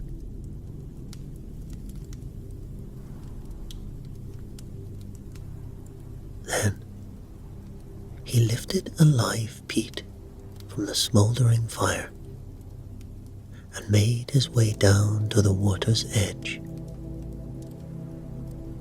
There he found the king's boat lying, guarded only by a single boatman, with its sails set and its prow turned in the direction of the Eldworm.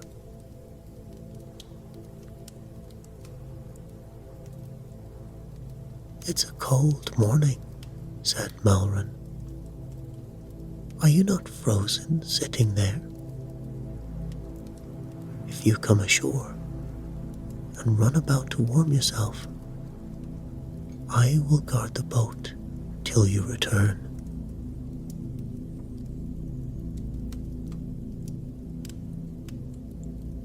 The boatman frowned. What would the king say if he were to come? As I expect every moment he will, and find me playing myself on the sand, and his good boat left to a scamp like you. 'Twould be as much as my head is worth. "As you wish," Malrin answered, beginning to search among the rocks. "In the meantime, I must look for some mussels to roast for my breakfast."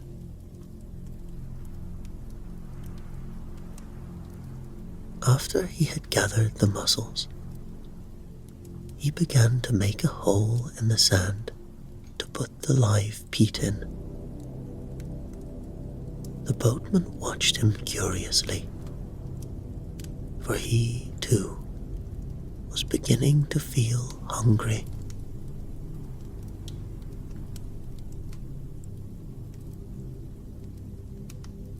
Presently, the lad gave a wild shriek and jumped high in the air. "Gold, gold," he cried. "By the name of the earth tree, who would have looked to find gold here?" This was too much for the boatman. Forgetting all about his head and the king, he jumped out of the boat, pushed Malrin aside, and began to scrape among the sand with all his might.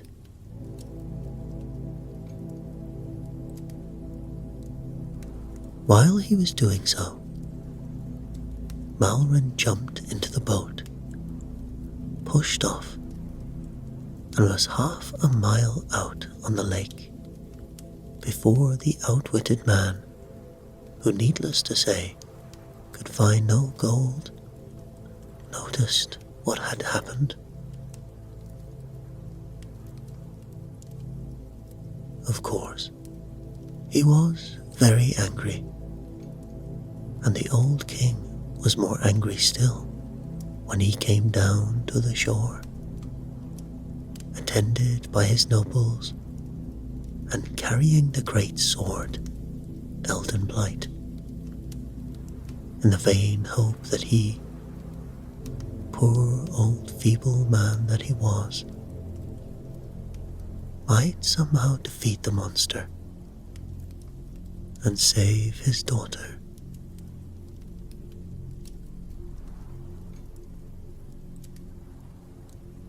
But to make such an attempt now was beyond his power, for the boat was gone. So he could only stand on the shore, along with the fast assembling crowd of his subjects, and watch what would befall.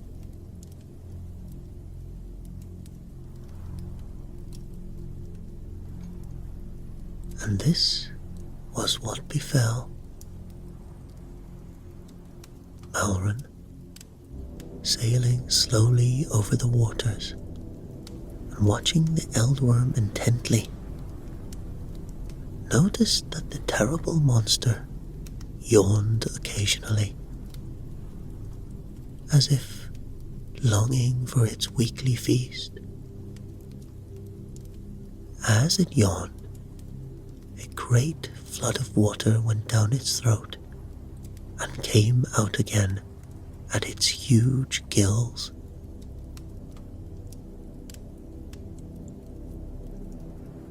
So the brave lad took down his sail, pointed the prow of his boat straight at the monster's mouth, and the next time it yawned, he and his boat were sucked right in and went straight down its throat into the dark regions inside its body.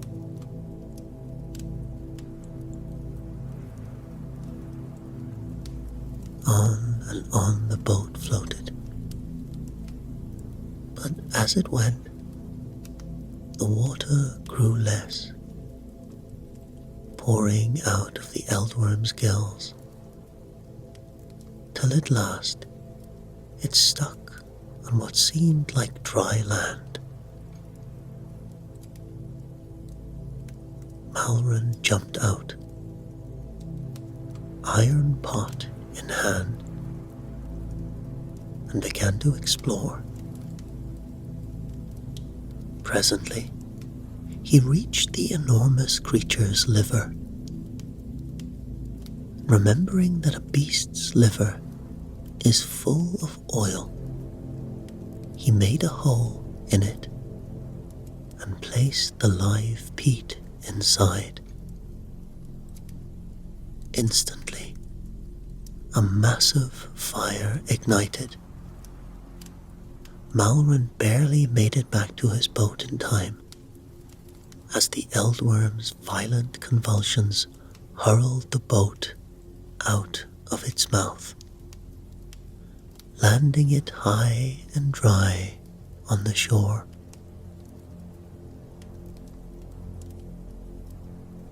The chaos in the water was so intense that the king and his daughter, who had come down to the shore dressed in white, ready to be sacrificed to the monster, and all his courtiers and countryfolk, were forced to retreat to the hilltop, out of harm's way, and watch what unfolded next. The poor, distressed creature, pitied now despite being great and cruel, thrashed about, twisting and writhing in agony. As it flung its massive head out of the water, its tongue fell out and struck the earth with such force that it created a huge dent, which quickly filled with water, forming the crooked straits that now divide Liurnia from the Altus Plateau. Then some of its teeth fell out and settled in the water, becoming small islands. When at last it was plainly seen that the eldworm was dead, the king could scarcely contain himself with joy. He put his arms round Malrin's neck, kissed him, and called him his son. He took off his own royal mantle and put it on the boy, girded his good sword Eldenbright around his waist, and called his daughter to him.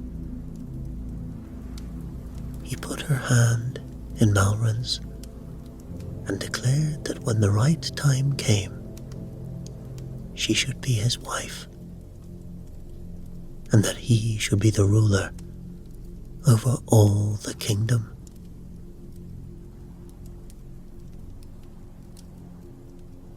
Then the whole company mounted their steeds again, and Malrin rode on the spectral steed by the princess's side, and so they returned with great joy to the king's palace. But as they were nearing the gate, Malrin's sister, who was the princess's maid, ran out to meet him and signaled to the princess to lean down and whispered something in her ear.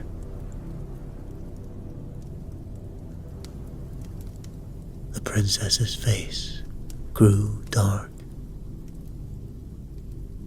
and she turned her horse's head and rode back to where her father was with his nobles. She told him the words that the maiden had spoken, and when he heard them, his face too grew as black as thunder.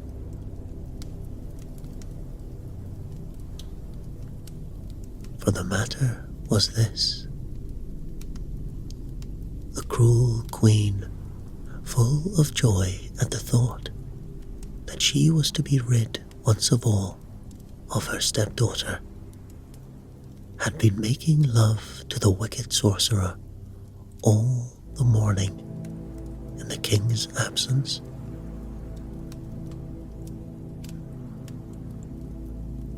"He shall be killed at once," cried the monarch. "Such behavior cannot be overlooked."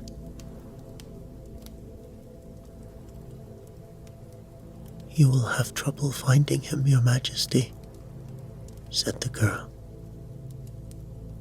"for it is more than an hour since he and the queen fled together.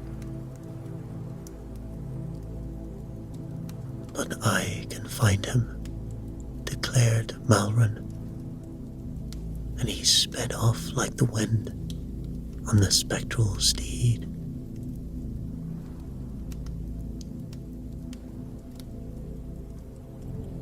It was not long before he came within the sight of the fugitives,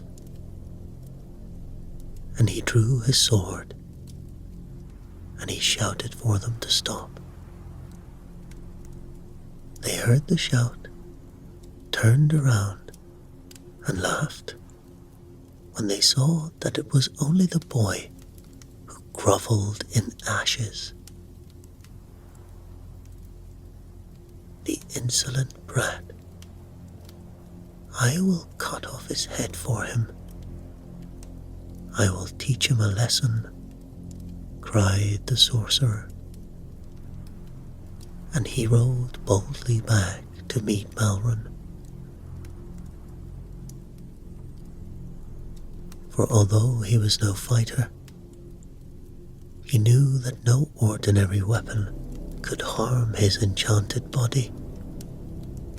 Therefore, he was not afraid. But he did not count on Malron having the sword of a great god, with which he had slain all his enemies. Before this magic weapon, the dark sorcerer was powerless. With one thrust, the young lad ran it through his body as easily as if he had been an ordinary man, and he fell from his horse, dead.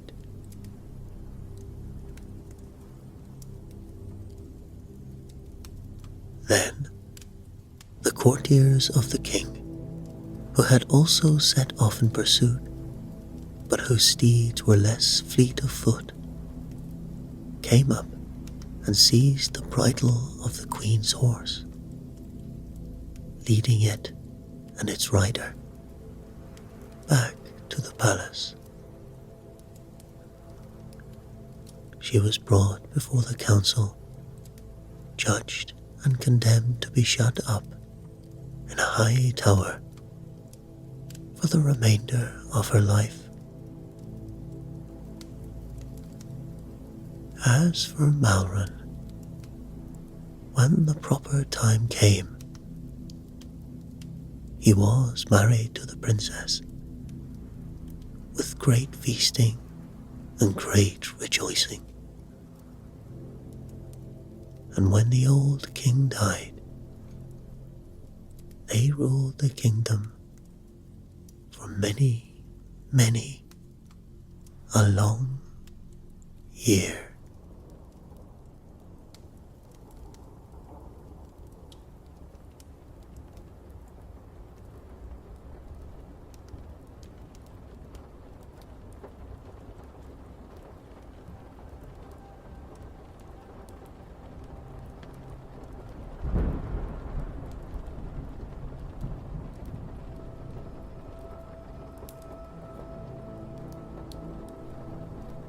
Long before the shattering that sundered the lands between, there existed a realm of otherworldly beauty and unfathomed peril. The Elden Ring, a sacred artifact of immense power, held sway over this fantastical domain, and the demigods who ruled it as its vassals were beings of godlike might and ambition. But the Elden Ring was not unbreakable, and in a cataclysmic event that would come to be known as the Shattering, it was broken into fragments. The demigods, consumed by their lust for power, waged a catastrophic war that rent the very fabric of reality.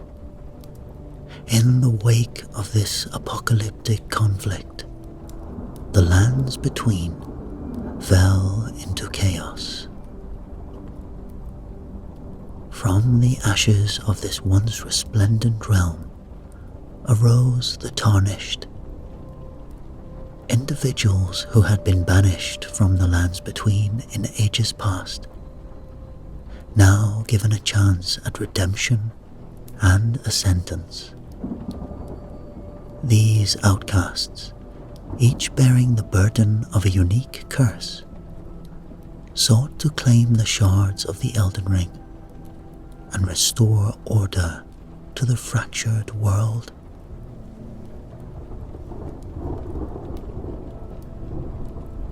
And in a small, forgotten hamlet, nestled on the fringes of the lands between, there lived a man who had 3 sons. They were tarnished, and like their father before them, eking out a meagre existence in a world that had long since turned its back on their kind. The father, once a proud knight in service to a now fallen demigod, had little left to his name, save for a few handful of relics from a bygone age. But now, the 3 brothers had heard the call of the Elden Ring, far from beyond the misty veil that separated their exile from the lands between. And they knew that their destiny awaited them in that perilous realm. The eldest of the brothers was a warrior of unparalleled might. He was hardened by a lifetime of battle, and his spirit tempered by the forge of adversity. The second brother was a mage of arcane brilliance, his mind alight with the eldritch secrets of sorcery, and his soul attuned to the unseen currents of magic. The youngest of the brothers was a hunter, his senses sharpened to a razor's edge, and his heart imbued with an uncanny connection to the beasts of the wild. As the eldest son grew into a strapping young man, he saw the poverty that gripped his family and the hopelessness that haunted his father's eyes.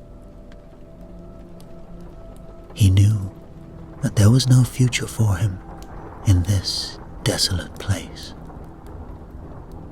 No means of making a livelihood amidst the ruins of a shattered realm.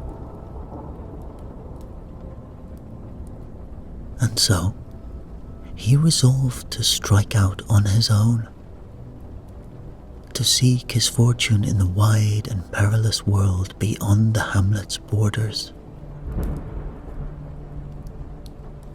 And so it is said that the young man went to his father and he said, "Father, I cannot bear to see our family languish in this purgatory any longer.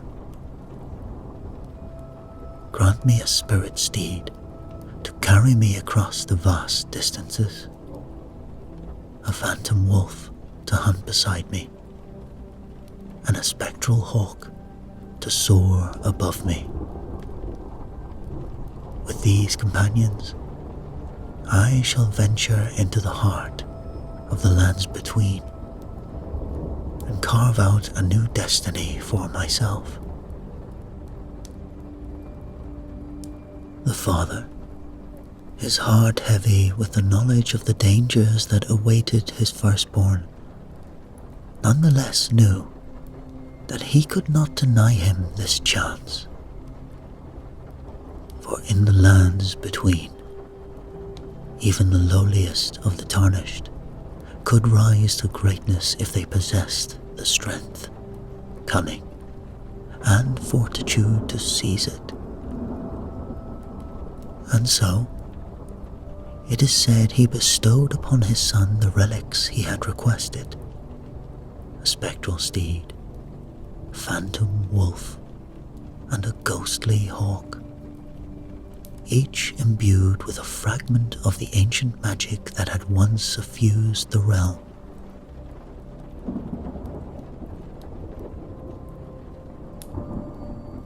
With his spirit companions at his side, the eldest son set out on his journey, riding across the vast and haunted expanses of the lands between. He traversed mist-shrouded mountains and glens that echoed with the lamentations of the dead, ever seeking a path that would lead him to his destiny. But as night fell and the shadows deepened, the young man found himself lost in a thick, dark wood. The trees pressed close on all sides, the gnarled branches reaching out like clawing fingers to snatch at his spectral steed's flanks. No matter which way he turned, no path presented itself, and soon the Tarnished was forced to confront the grim reality that he was well and truly lost in this labyrinth.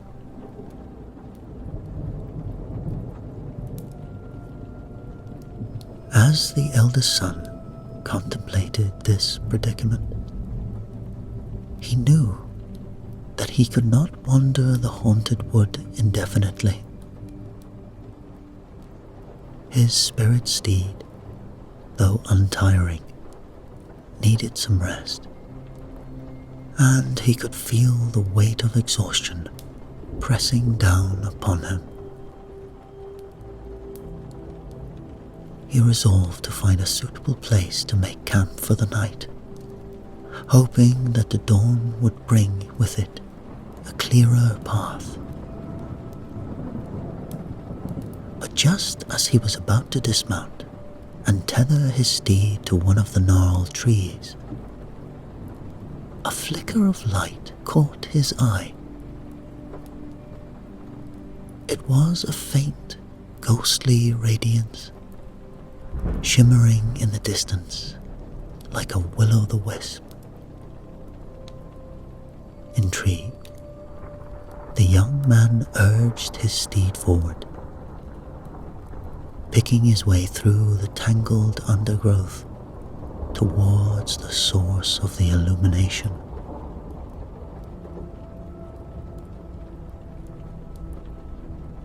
And as he drew closer, the light grew stronger, and soon he found himself at the edge of a clearing that seemed to have been carved out of the very heart of this forest. In the center of this glade stood a magnificent castle, its walls of pale ethereal stone glowing with an inner light that pulsed like a living heartbeat.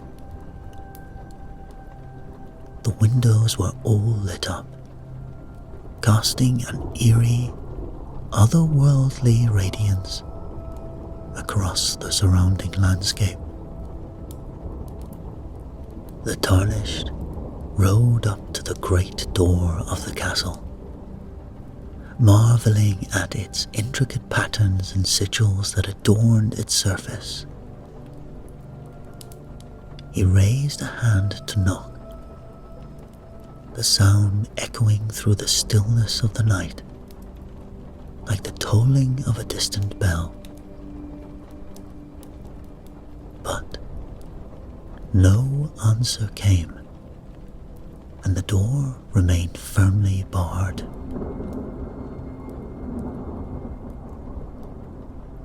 Undeterred, the young man raised a hunting horn to his lips and blew a long, clear note that seemed to hang in the air like a crystalline thread. It was a call to the inhabitants of the castle, a plea for shelter in the midst of this dark wood.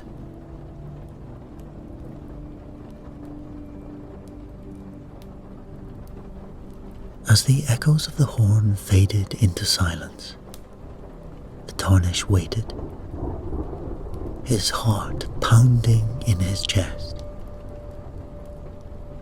He knew not what manner of beings dwelt within this strange and wondrous keep, but he hoped they would hear his call and grant him entry. For in the lands between, even the most unexpected of encounters could hold the key to one's destiny. And the young man sensed that his fate was somehow intertwined with this enigmatic castle.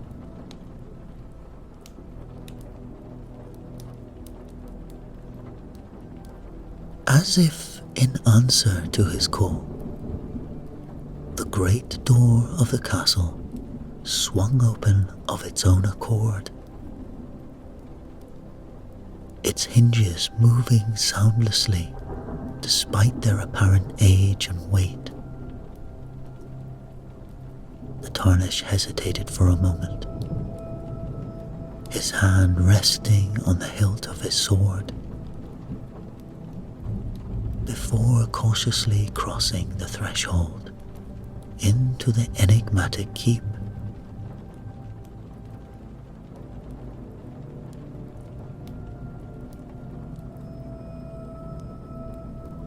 As he passed from room to room, the young man's wonder only grew.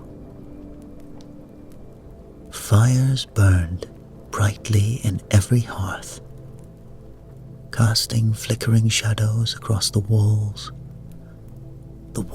adorned with intricate tapestries and ancient heraldry.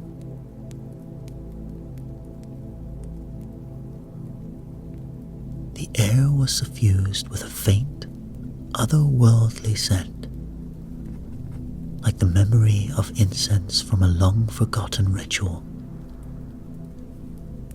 And in the great hall, a plentiful feast was laid out upon a massive oaken table, the dishes piled high with exotic meats, strange fruits, and aromatic delicacies that he had never before encountered. Yet, despite these signs of habitation, there seemed to be not a single soul present in the entire vast castle. No servants scurried to attend to the fires or clear the tables. No nobles or courtiers strode the halls or whispered in shadowed alcoves. The castle was as silent as a tomb, save for the soft crackling of the flames and the eerie whisper of the wind beyond the walls. Perplexed but grateful for the shelter, the young man decided to lead his spectral steed to the castle's enormous stables. He tended to his mount as best he could, whispering words of reassurance to the unearthly creature, before gathering his phantom wolf and ghostly hawk and making his way to the great hall.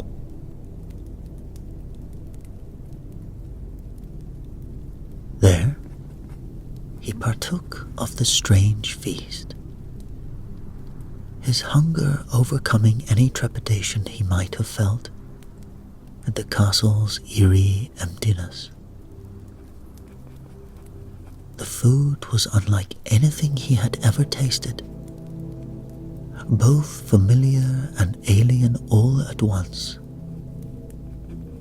and he felt a strange, tingling warmth suffusing his limbs as he ate.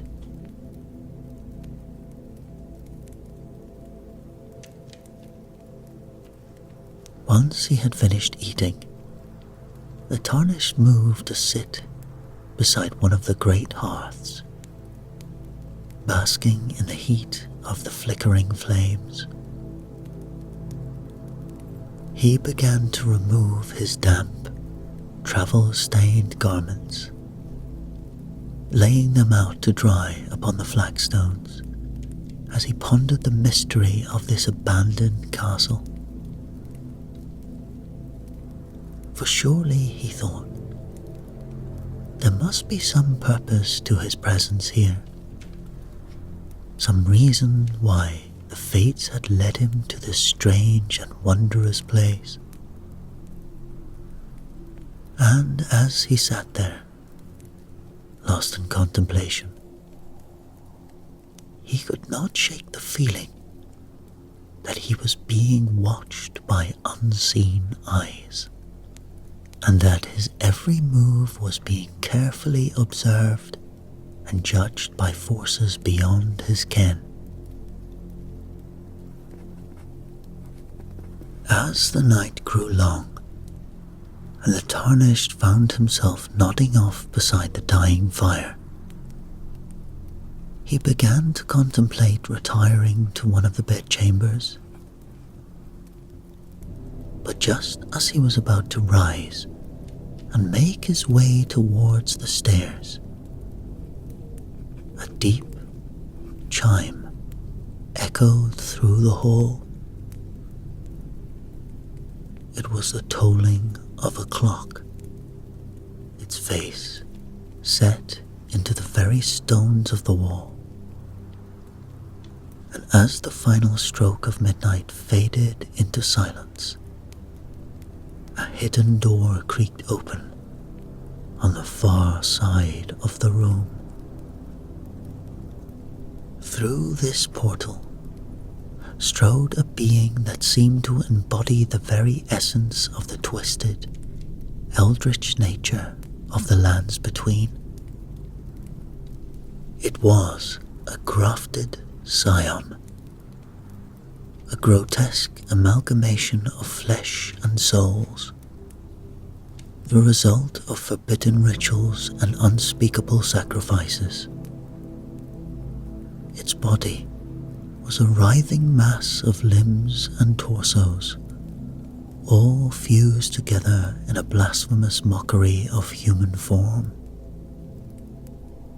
In one of its many hands, it clutched a staff of gnarled, pulsating wood, a weapon that thrummed with malevolent power. To the Tarnished's surprise, the grafted scion seemed unsurprised by his presence, as if it had been expecting him all along. It lumbered across the hall with a twisted, shambling gait, settling itself on the opposite side of the hearth and fixing its multitude of eyes upon the young man. For a long moment, it simply stared, its gaze seeming to pierce the very depths of the Tarnished soul. At last, it spoke, its voice a cacophony of whispers and moans that sent shivers down the young man's spine. Does thy spectral steed ever kick and rear? It asked. The Tarnished nodded, a flicker of unease passing through him. Aye, he replied, for 'tis a wild and untamed thing, born of the ghostly mists and imbued with the fury of the grave. A multi-layered grin split the grafted scion's faces. I have some skill in taming such beasts, it said, reaching up to pluck a long, pulsating piece of tissue from its own mass of flesh. Throw this over thy mount, and it shall trouble thee no more.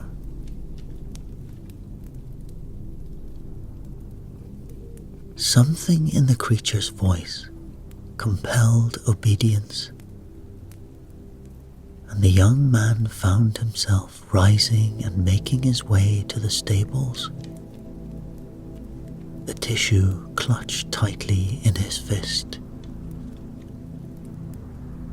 He did as the grafted scion had instructed, draping the fleshy strand over his spectral steed's neck before returning to the great hall.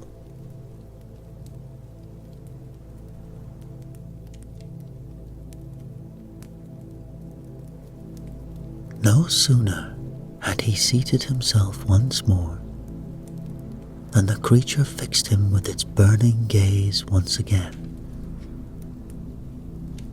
"And what of thy hound?" it rasped. "Does it ever bare its fangs and snap at you?" The tarnish nodded once more, a growing sense of unease coiling in his gut. "Aye," he said, "for 'tis a fierce and loyal companion, but ill-tempered and quick to anger."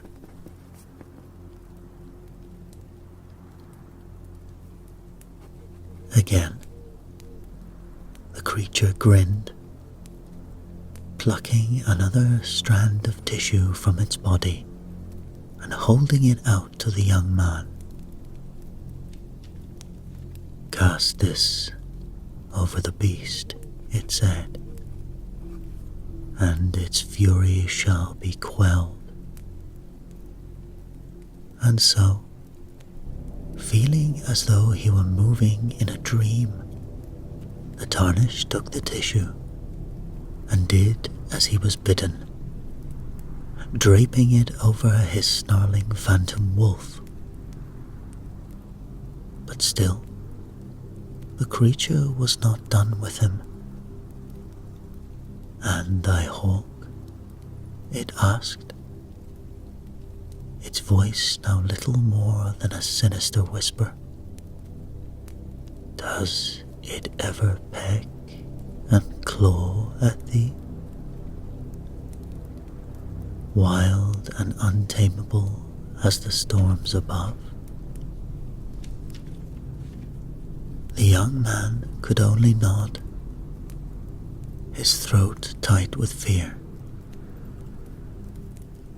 "Aye," he managed, "for 'tis a creature of the wild winds and fierce skies, ill-suited to the confines of the hood and jess."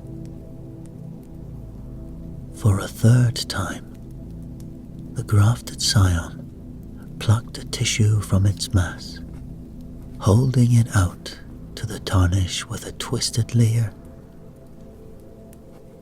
"Place this upon its breast," it commanded, "and it shall trouble thee no more." With trembling fingers, the young man took the tissue and stumbled out to the courtyard where his ghostly hawk perched, draping the pulsating strand over its spectral plumage. But as he turned to make his way back to the great hall, he found the grafted scion looming over him, its multitude of eyes blazing with malevolent glee. And before the tarnished could react, the creature lashed out with its gnarled staff, striking him a blow to the temple that sent him crumpling to the flagstones. As darkness closed in around him, he saw his faithful companions, his spectral steed, his phantom wolf, and his ghostly hawk, toppling to the ground beside him, their forms going slack and lifeless, as if turned to stone. And as he slipped into unconsciousness, the young man realized the true nature of the grafted scion's power. For the creature had not merely offered to tame his unruly beasts. It had worked some dark and terrible magic upon them, stealing away their very essence, and leaving them as cold and empty as the grave. And for now, it seemed, the same fate had befallen the Tarnished himself, his quest cut short by the might of this twisted creature. Time passed by, and the second son, restless and unsatisfied with his lot in life, came to his father with the same request his elder brother had made. He sought a spectral steed, a phantom wolf, and a ghostly hawk, so that he might venture out into the lands between and seek his own fortune. And once again the old man, his heart heavy with the loss of his firstborn, reluctantly granted his second son's wish, bestowing upon him the same uncanny companions that had accompanied his brother. And so, the second son set out, following in his elder sibling's footsteps. And in time, he too found himself lost in the same twisted wood, the path obscured by gnarled branches and clinging mists.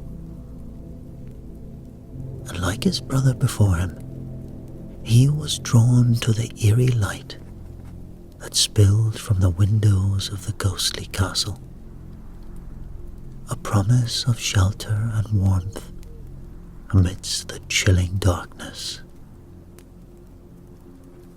The second son entered the castle, marveling at the empty halls and the uneaten feast that lay spread out upon the table.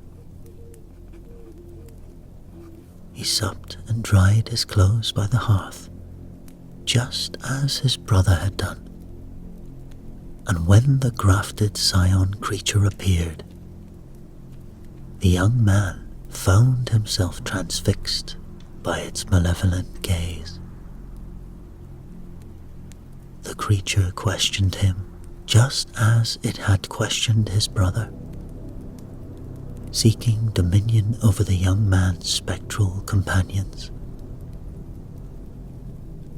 "Does thy steed kick and rear?" it asked. "Does thy hound bare its fangs and snap? Does thy hawk peck and claw, wild and untamed?" To each question, the second son gave the same answers as his brother had, for his companions were just as fierce and unruly. And each time, the grafted scion plucked a pulsating piece of tissue from his own flesh and handed it to the young man, commanding him to drape it over his steed, his wolf, and his hawk. The second son did as he was bidden, and took the fleshy strands and laid them upon his spectral companions. And as he did so, he felt a strange lethargy creep over him, a sense of his own will and vitality draining away. By the time he realized his peril, it was too late. The grafted scion loomed over him, its myriad of eyes gleaming with malevolent triumph.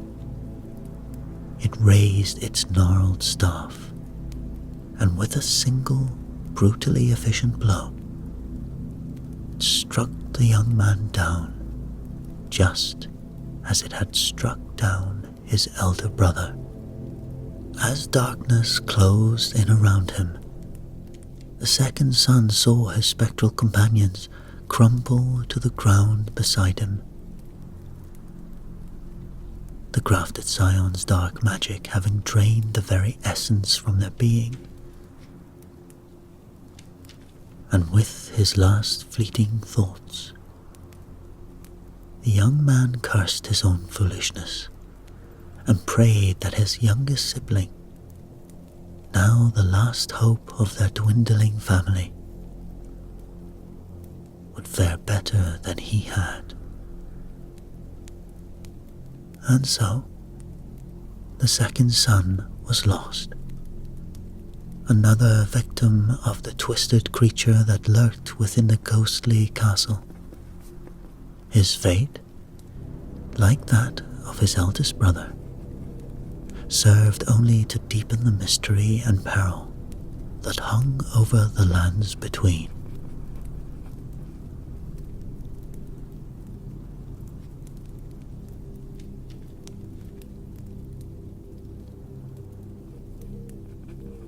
As the moons waxed and waned over the lands between, the youngest of the three brothers grew increasingly troubled by the absence of his elder siblings. They had set out on their quests long ago, seeking fortune and glory in the twisted wilds. But no word of their fates had ever returned to their father's hall.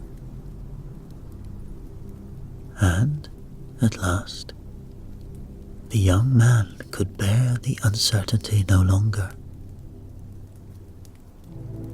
He went to his father, now grown old and frail, and begged to leave to seek out his brothers, to bring them home, or avenge their fall.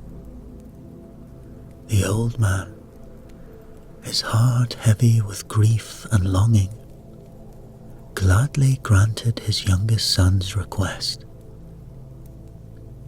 He bestowed upon him a spectral steed of his own, a phantom wolf to hunt at his side, and a ghostly hawk to soar above him, each creature imbued with the same uncanny power as those that had accompanied his brothers.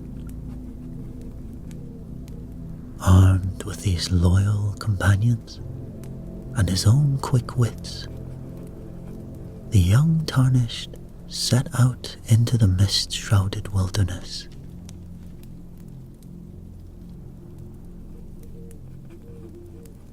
As night fell, he found himself standing before the same ghostly castle that had ensnared his brothers, its eerie light spilling out into the darkness of the woods. But where his siblings had been lured in by the promise of warmth and shelter, the youngest brother was wary. He liked not the emptiness of the halls, the uneaten feast laid out upon the table, and most of all, he liked not the twisted form of the grafted scion that greeted him by the hearth.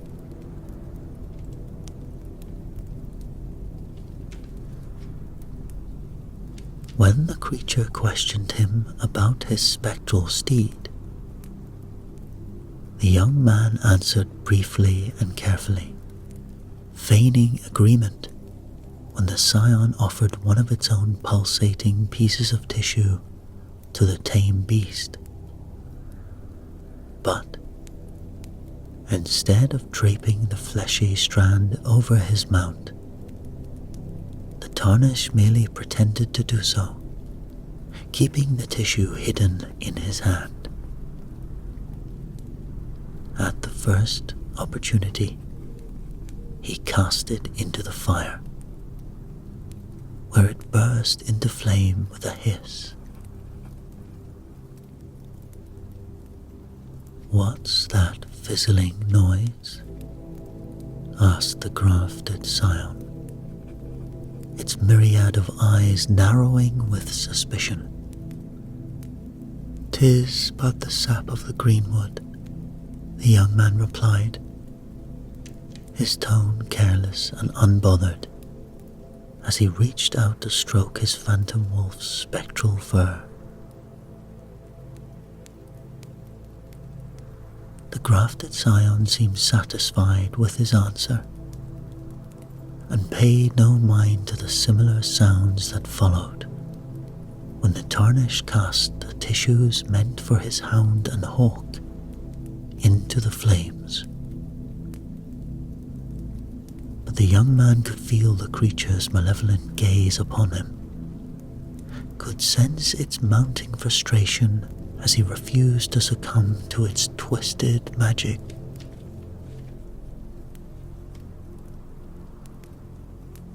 At last, the grafted scion could stand it no longer. Believing the tarnish to be as helpless as his brothers had been, it lunged across the hearth, its gnarled staff raised to strike a blow. But the young man had been watching, waiting for this moment. He let out a sharp, piercing whistle, and in an instant, his spectral companions sprang to his defense. His steed came thundering in from the stables, hoofs lashing out with ethereal fury. His phantom wolf leapt from its place by the fire, spectral fangs bared in a snarl. And his ghostly hawk dove from above its perch on his shoulder, talons outstretched and eyes blazing.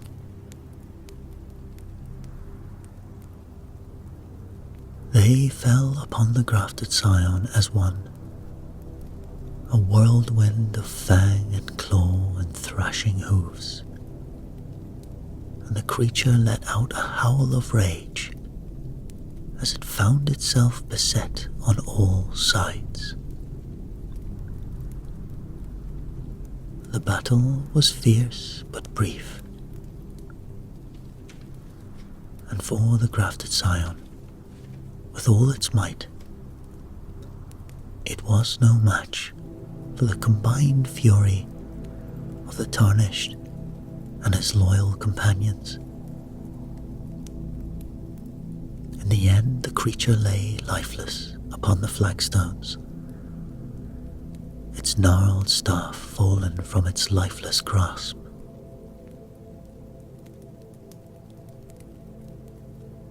Breathing hard, the young man reached down and took up the staff, feeling its power thrum through his fingers. Armed with this newfound weapon and the knowledge of his brother's fate, he set out to explore the rest of the castle, determined to uncover its secrets and lay his siblings' spirits to rest. For he knew that in the lands between, even death was not always the end, and that with courage, cunning, and the strength of one's allies, even the darkest of fates could be overcome.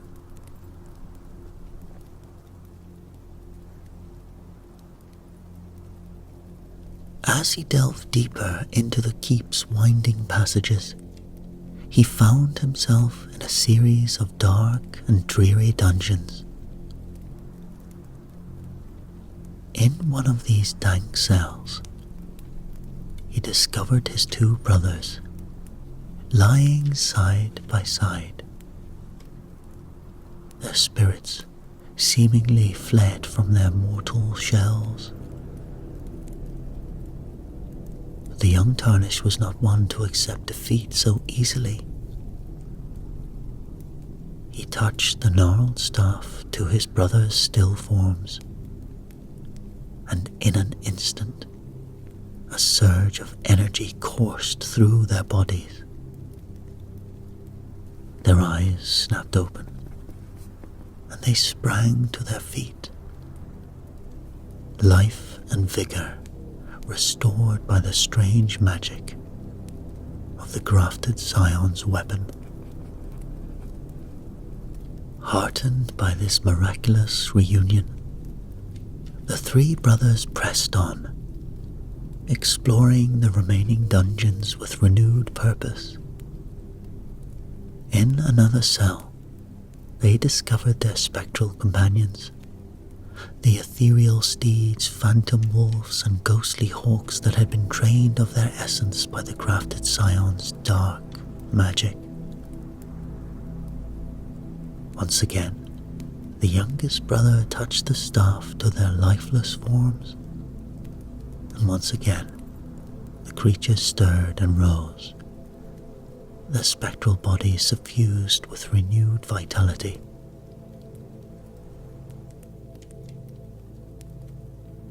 As they searched the final dungeons, the brothers discovered a hidden trove of treasure.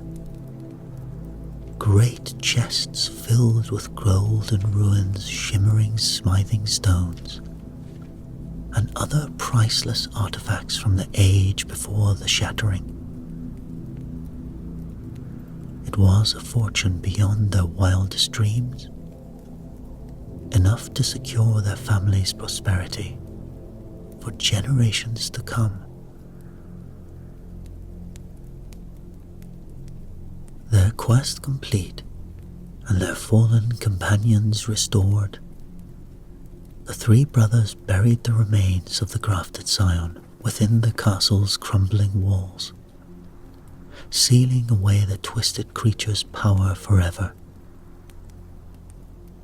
They claimed the keep as their own, a bastion of light and hope amidst the dangers of the land between. And so it is said, two of the brothers rode out to bring their aging father to this new home, where they could all live in comfort and safety, guarded by the castle's ancient magic and the strength of their own unbreakable bond. And there they remained, the tarnished brothers and their sire, the days filled with laughter and love of a family reunited. As for the youngest brother, the hero who had saved his siblings and vanquished the grafted scion, he knew that his journey was far from over. The lands between still called to him, its secrets and challenges beckoning like a siren song.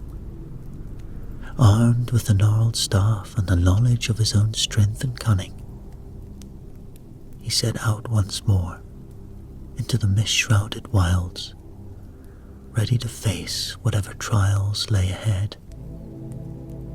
And so, the tale of the three brothers comes to a close. Their legacy secured with the reverence by the scattered survivors of the shattering.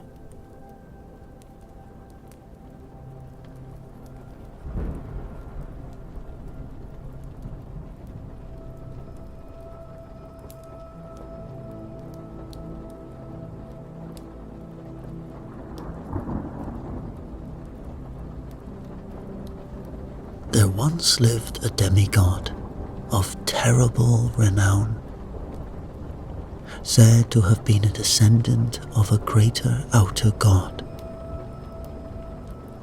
This demigod was known as Valgrim, and his very name struck fear into the hearts of all who dwelt within his domain.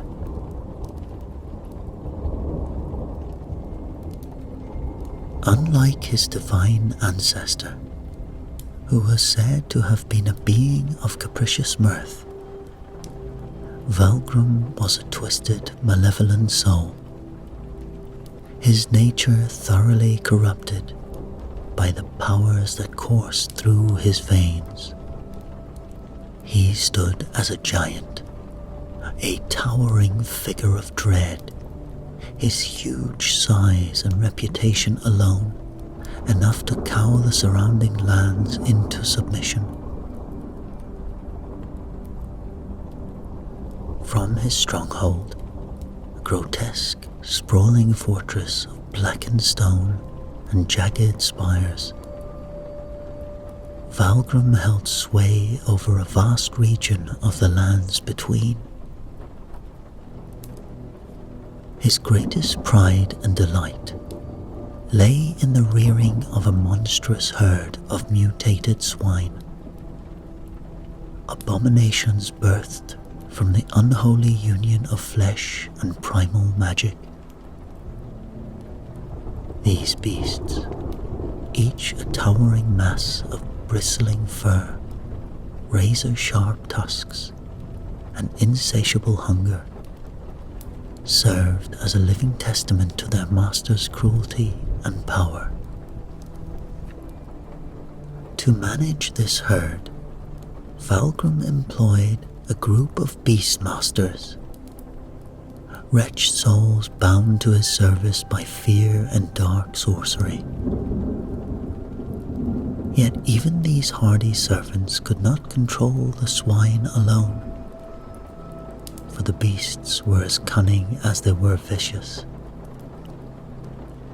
In this task, they were aided by the only creature that seemed to hold a place of favor in Valgrim's black heart, a great direwolf known as Fangmaw.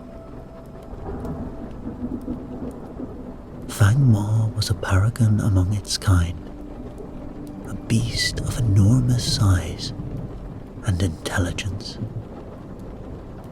His coat was a shadow cloak of deepest midnight, his eyes twin pools of molten amber that gleamed with a feral cunning. Trained by Valgrim himself, the direwolf was a loyal and lethal servant, ever quick to obey his master's darkest bidding. Under Valgrim and Fangmaw's rule, the once verdant region became a place of shadow and despair. Its people, little more to be used and discarded at the demigod's whim.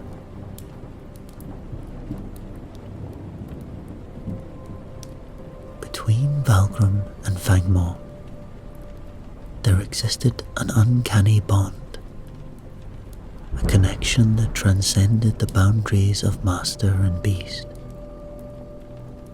It was as if some dark magic had woven their very essences together. When the demigod and his direwolf took to the field together, the very earth seemed to tremble beneath their tread, and the hearts of all who beheld them were filled with a primal, unshakable dread. One fateful day, as Valgrim strode through a verdant valley nestled in the heart of his domain, Fangmaw padding silently at his heels, they came upon a small gathering of nomads, a tribe of wanderers who eked out a meager existence on the fringes of the demigod's realm. The sight of these free folk, with their humble herd of goats and the makeshift shelters, filled Valgrim with a seething rage. In his twisted mind, the very notion that anyone dared to exist outside his iron control was an unforgivable affront, a challenge to his divine right to dominate all that lay within his grasp.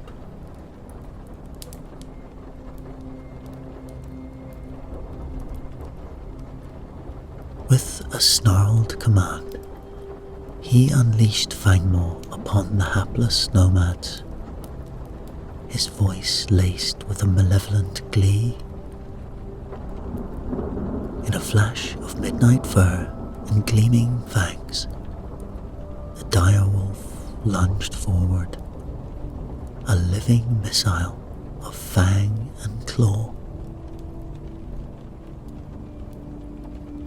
Fangmore moved among the panicked goats with a savage grace, his powerful jaws snapping shut. Through it all, Valgrim looked on with a vicious smile playing upon his lips, his eyes alight with a malicious joy. He urged Fangmore on with harsh barks of encouragement. So engrossed was the demigod in his cruel sport that he scarcely noticed the approach of a solitary figure, a young maiden with hair the colour of spun gold and eyes with unshed tears. She stumbled towards him, her hands wringing in despair. At last, she flung herself at Valgrim's feet, her voice rising in a desperate plea as she begged him to call off his fell beast and spare what remained of her people's humble flock. For a moment, Valgrim regarded the girl with a mix of surprise and disdain, his brow furrowing at the audacity of this frail creature who dared to interrupt his savage revelry. Yet even in his blackened heart, there stirred the faintest flicker of intrigue, a dark fascination with the maiden's comely form, and the delicious desperation that poured from her in palpable waves. "My lord," the maiden cried out, "I beseech you, spare what remains of our flock. These humble beasts are all that stand between my father and starvation. Have mercy, I implore you, and call off your beast." Valgrim regarded the girl with a mix of astonishment. Her boldness in the face of his terrible might, a thing rarely witnessed in his grim domain. Yet, rather than stay his hand, her defiance only served to stoke the flames of his cruelty, fanning them to new and terrible heights. And with a contemptuous sneer, he lashed out with one armoured boot, catching the maiden and sending her sprawling to the ground. A sharp whistle brought Fangmore bounding back to his master's side. At Valgrim's command, the beast lunged once more into the fray, his powerful jaws snapping shut.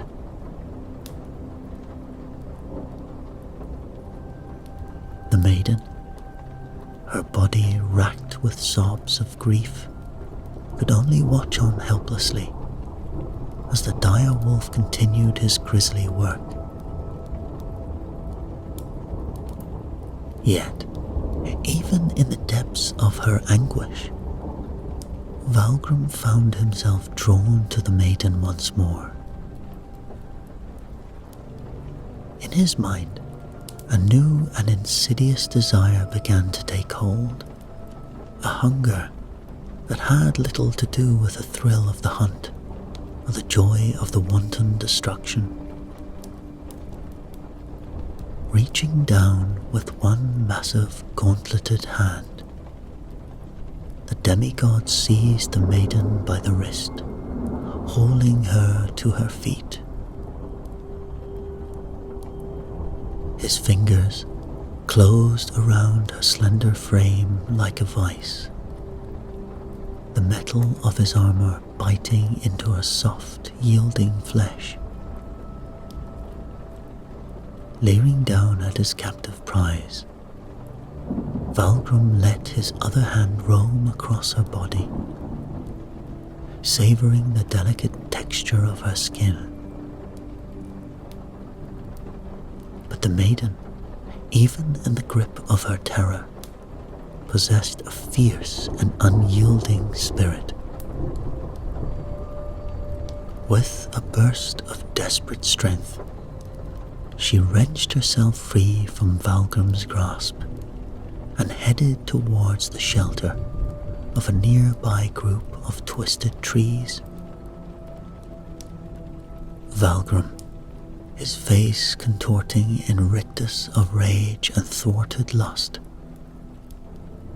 let out a bellow of fury that shook the very earth beneath his feet.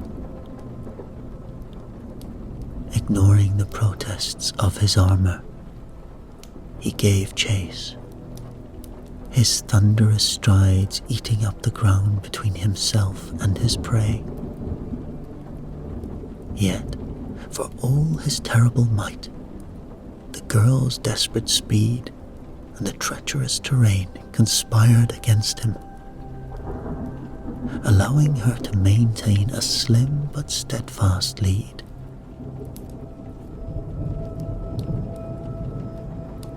Realizing that he could not overtake her before she reached the dubious safety of the woods,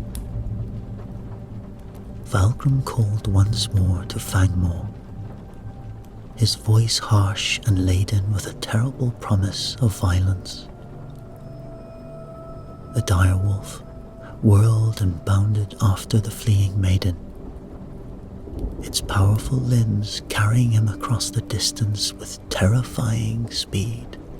The girl, hearing the direwolf's approach, glanced back over her shoulder, her eyes widening in stark terror as she beheld the midnight form of her pursuer. In a last, desperate gambit, she veered to the side just as Fangmore lunged at her. Scrambling in the dirt, her fingers closed around a jagged stone, and as the direwolf wheeled to strike her again, she brought the rock down upon his muzzle with all the strength born of desperation and the will to survive.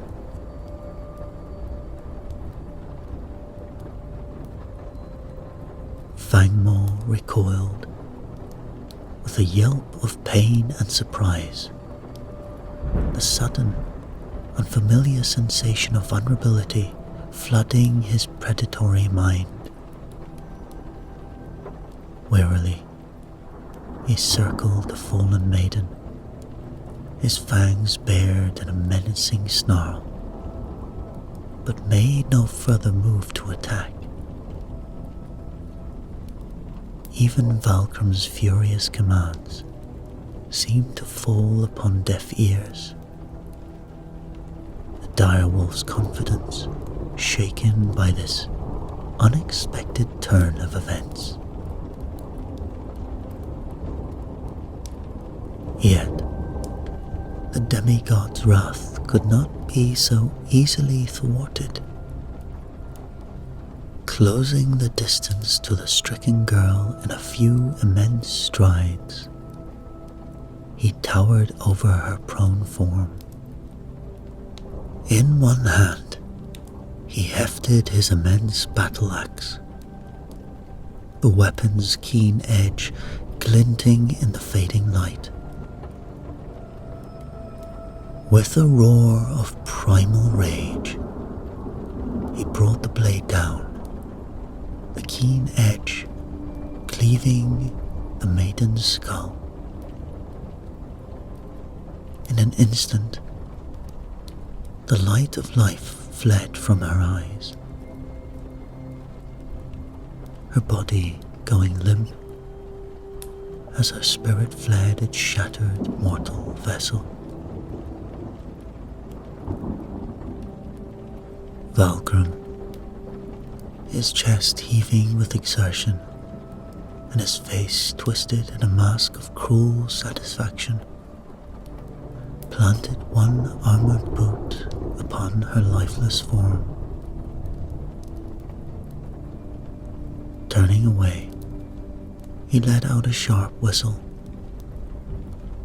summoning Fangmaw back to his side as he strode off into the gathering gloom.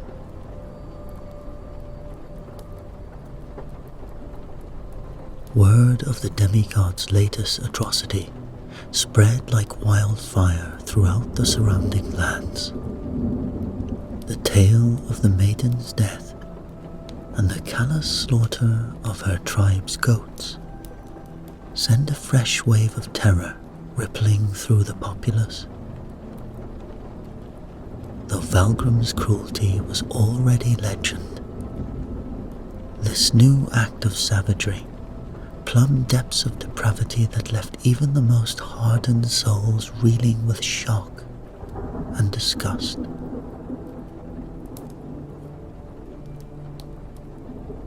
Mark my words, whispered the people, their voices heavy with dread. A reckoning will come for Valgrim. No beast in human form can commit such evil and escape the judgment of the gods.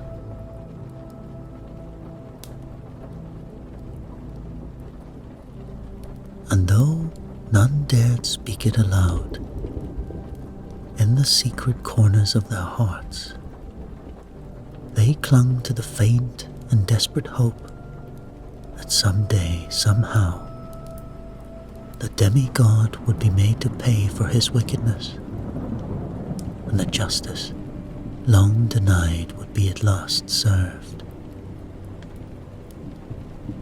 And so, it is said that in the days that followed, Valgrim returned to his usual cruel regime. Each morning, he summoned his beastmasters to parade his mutated swine before him, the creatures marching in twisted pairs under the watchful eye of Fangmaw. Despite their vast number, the demigod knew each beast by sight, his keen gaze appraising their growth and vigor. And on one fateful day, as the procession of abominations passed before their master, a lone boar caught Valgrim's eye, its usual companion nowhere to be seen. Enraged, the demigod bellowed for the beastmasters to double back and present the herd anew. But still, the missing beast did not appear.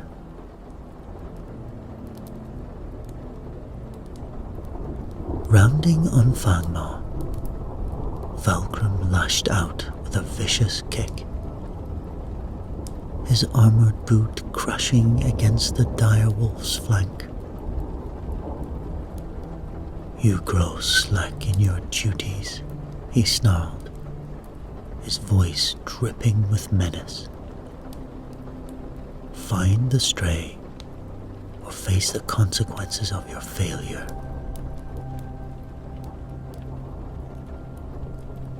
Fangmaw, his fangs bared in a submissive grimace, slunk away to obey his master's command, leaving the beastmasters to tremble beneath Valgrim's baleful glare. "Bring me the boar," the demigod growled, "or I'll flay the lot of you and leave your carcasses for the crows."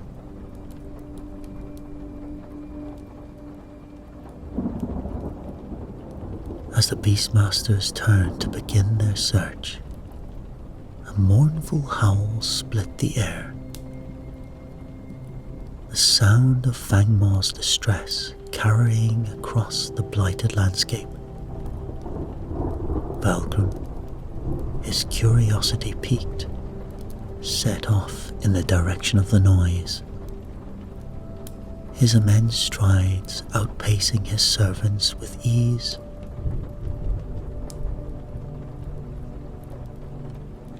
The sight that greeted him sent a fresh wave of fury surging through his veins.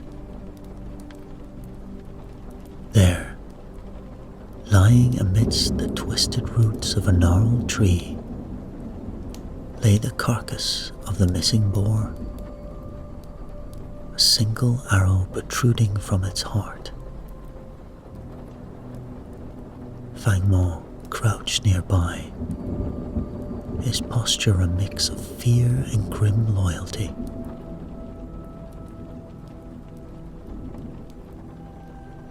Valgrim's roar shook the very foundations of the earth, his eyes blazing with murderous intent. "I know not whose hand loosed this shaft," he snarled, "but I swear I'll find the wretch and tear the offending limb from their body." Rounding once more on Fangmaw, the demigod aimed a brutal kick at the dire wolf's ribs, his words dripping with venom. "Useless beast, you failed in your charge, and for that you'll pay." Hoisting the boar's carcass onto his broad shoulders, Valgrim stormed off. Fangmaw, his spirit cowed by his master's wrath, slunk away into the shadows of the forest, seeking solace in the same lonely place where the murdered maiden had met her grim fate. Valgrim summoned his steward and issued a chilling decree. "Send forth messengers to every corner of my domain. Command every man who can draw a bow to present himself at the high cliff on the outskirts of my realm in 7 days' time. Those who dare to defy me shall face the full measure of my wrath, for I will not rest until I have found the wretch who slew my prized boar."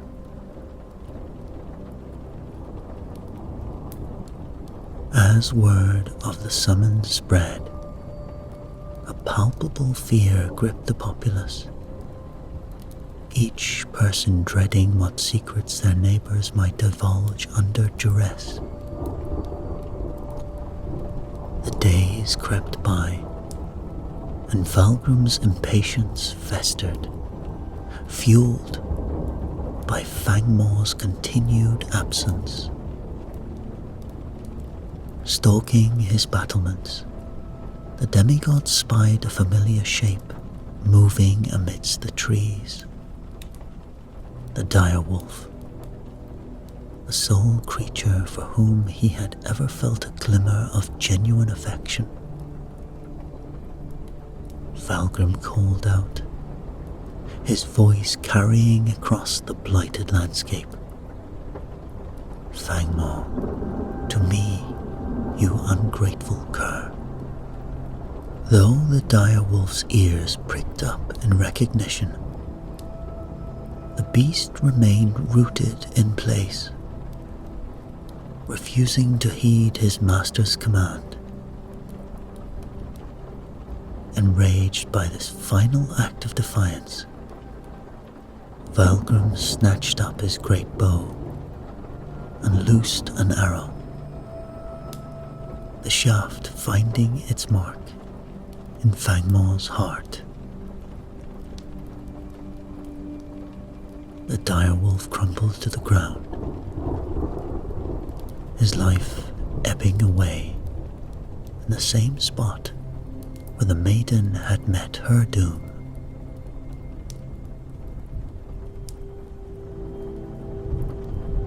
When the appointed day arrived, the populace gathered before their lord, trembling beneath his baleful glare. Valgrim brandished the arrow that felled his boar and bellowed,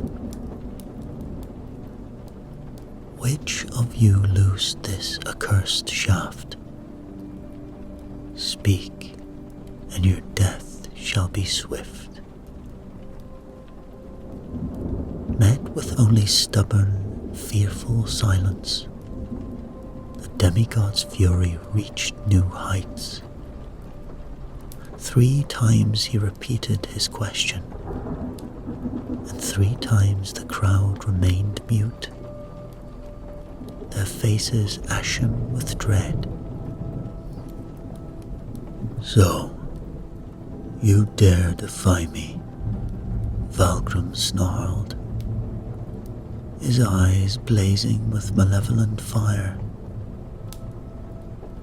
"You think to shield the culprit with your silence? Then I shall loosen your tongues. Begone, all of you, but return on the morrow, each with your youngest child in tow. We shall see how many of you remain steadfast in your defiance, and your babes bear the brunt of my wrath." As the ashen-faced crowd stood paralyzed, a single voice rose above the silence. That of an aged hermit, his beard grey and his eyes filled with steely contempt. "Vile tyrant," the old man spoke. "What do you intend with these innocent babes?" Valgrim's laughter was cruel and mocking. "You dare question me, old fool? I hold the power of life and death over all in this realm. Mind your tongue, or your grey hairs shall not serve you from my anger."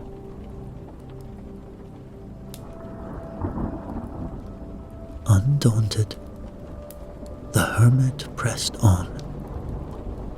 "Is that all the answer you can muster, you brutish fiend?" "It is all the answer your kind deserves," Valgrim spat, "unless you wish to join the babes in their fate." The old man took a step forward, his gaze locked with the demigods. "Heed my words, for I speak only truth.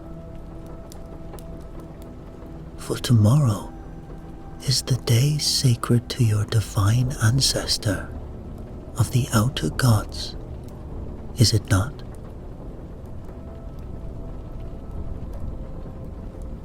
Valgrim shook his head. The old man continued,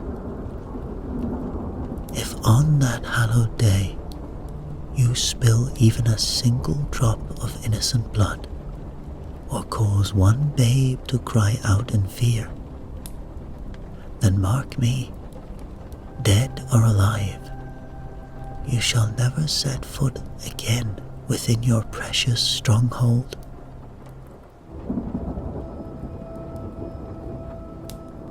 A ripple of hope passed through the gathered throng, whispers spreading of the hermit's reputed gift of foresight.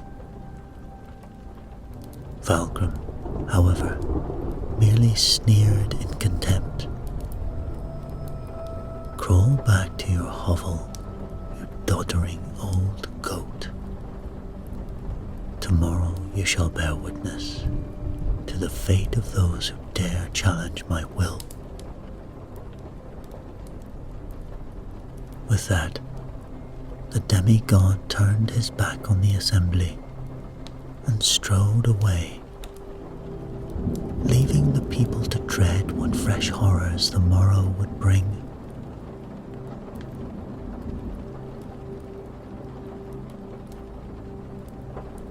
The dawn broke cold and grey, casting misery over the lands as the men trudged up the slopes of the accursed hill, each with a babe or toddler clutched tightly in their arms. In their humble dwellings, the womenfolk wailed and lamented, their hearts shattered by the grim fate that awaited their innocent children. Valgrim, perched high in his tower, gazed down upon the procession with a twisted sense of satisfaction.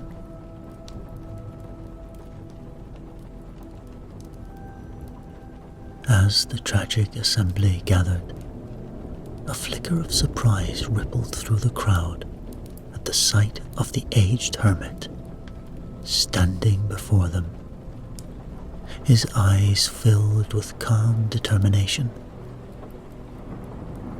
Moving among the huddled masses, he offered words of comfort and courage, urging them to stand firm in the face of the demigod's cruelty. "Fear not," he murmured, his voice a balm to their troubled souls, "for no harm shall befall your little ones on this day." High above, Valgrim's gaze fell upon the hermit, his presence stoking the flames of the demigod's rage.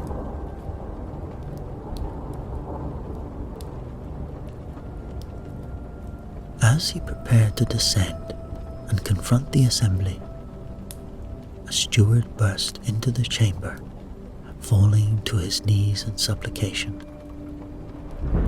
"My lord," he gasped, his voice trembling with fear, "I beg you show mercy. The ravens and crows, they gather in vast numbers, dark omens of impending doom. And last night I dreamt a terrible dream."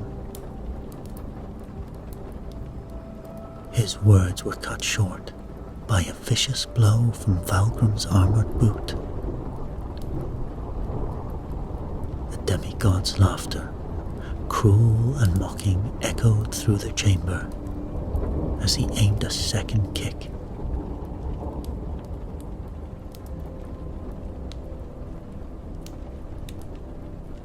Unbeknownst to Valgrim, the steward, though gravely injured, clung stubbornly to life. Hatred and fear long suppressed now boiled over in a desperate bid for retribution. Staggering to the great hall, he gathered 9 heaping mounds of straw, 9 bundles of dried heather, and 9 baskets filled with peat. With trembling hands, he built a pyre in the center of the chamber, setting it alight with a torch before fleeing into the gathering gloom, praying that his actions might somehow thwart demigod's vile deeds. And so, Valgrim made his way to the summit, his mind awhirl with visions of the carnage to come. The first tendrils of smoke began to rise from the heart of his stronghold,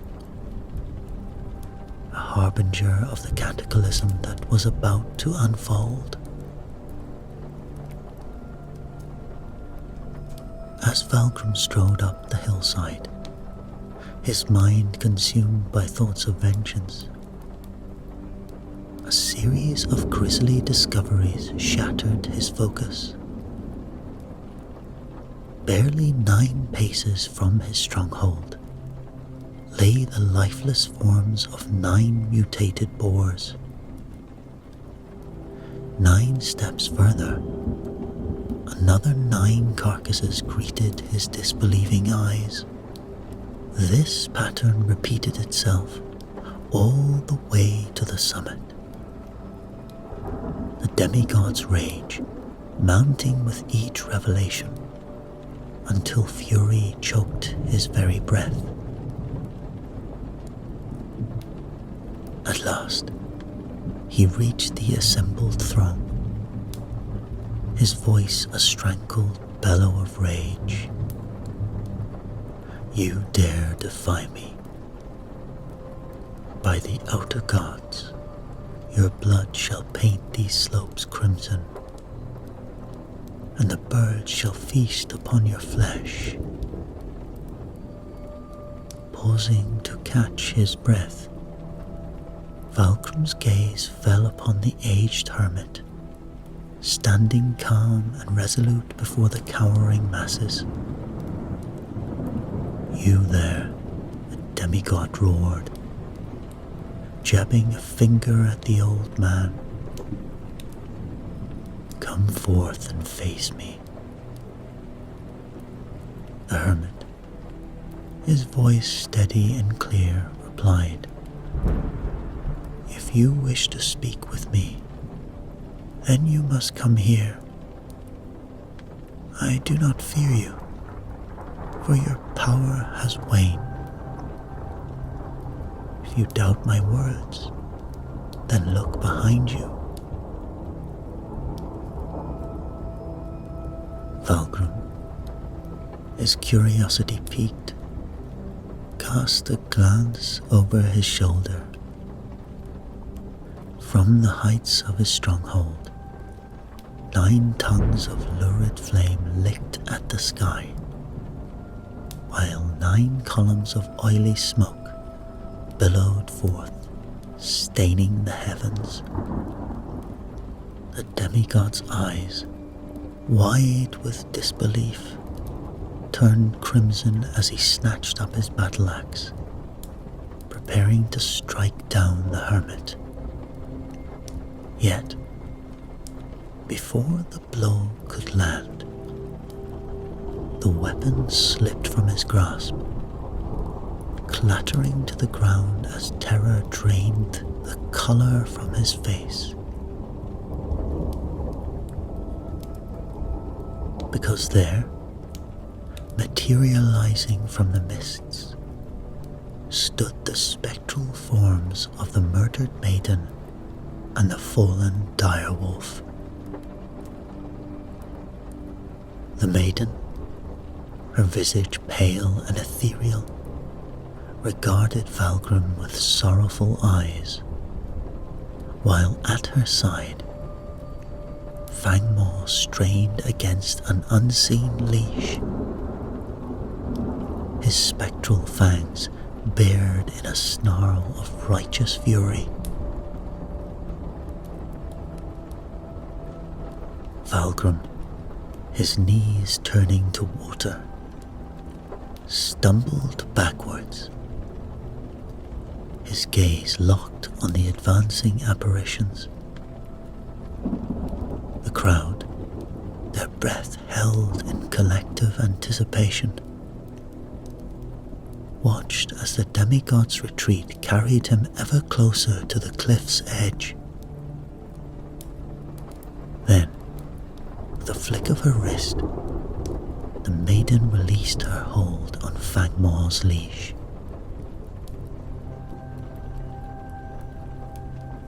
The spectral direwolf lunged forward, latching onto Valgrim with a sickening crunch. The demigod, his scream cut short by the crushing grip, toppled backwards over the precipice, the phantom beast still clinging to him as they plummeted into the abyss. In the space of a heartbeat, the scene had changed. The stronghold, the demigod, and the ghostly direwolf had vanished, as if they had never been. Even the maiden had vanished, and the old hermit too, faded from sight. A great cry of joy erupted from the assembled throng as the men, their hearts overflowing with relief and gratitude, clutched their children tightly and hastened down the hillside, eager to reunite their precious babes with the waiting arms of their mothers. And so, the tale of Valgrim came to an end. The demigod's reign of terror snuffed out like a candle in the wind. In the years that followed, people would speak of this day in hushed tones, their voices filled with awe and wonder at the strange events that unfolded upon the slopes of that accursed hill. But for those who had borne witness to the demigod's fall, the memory of that fateful day would forever be etched upon their souls.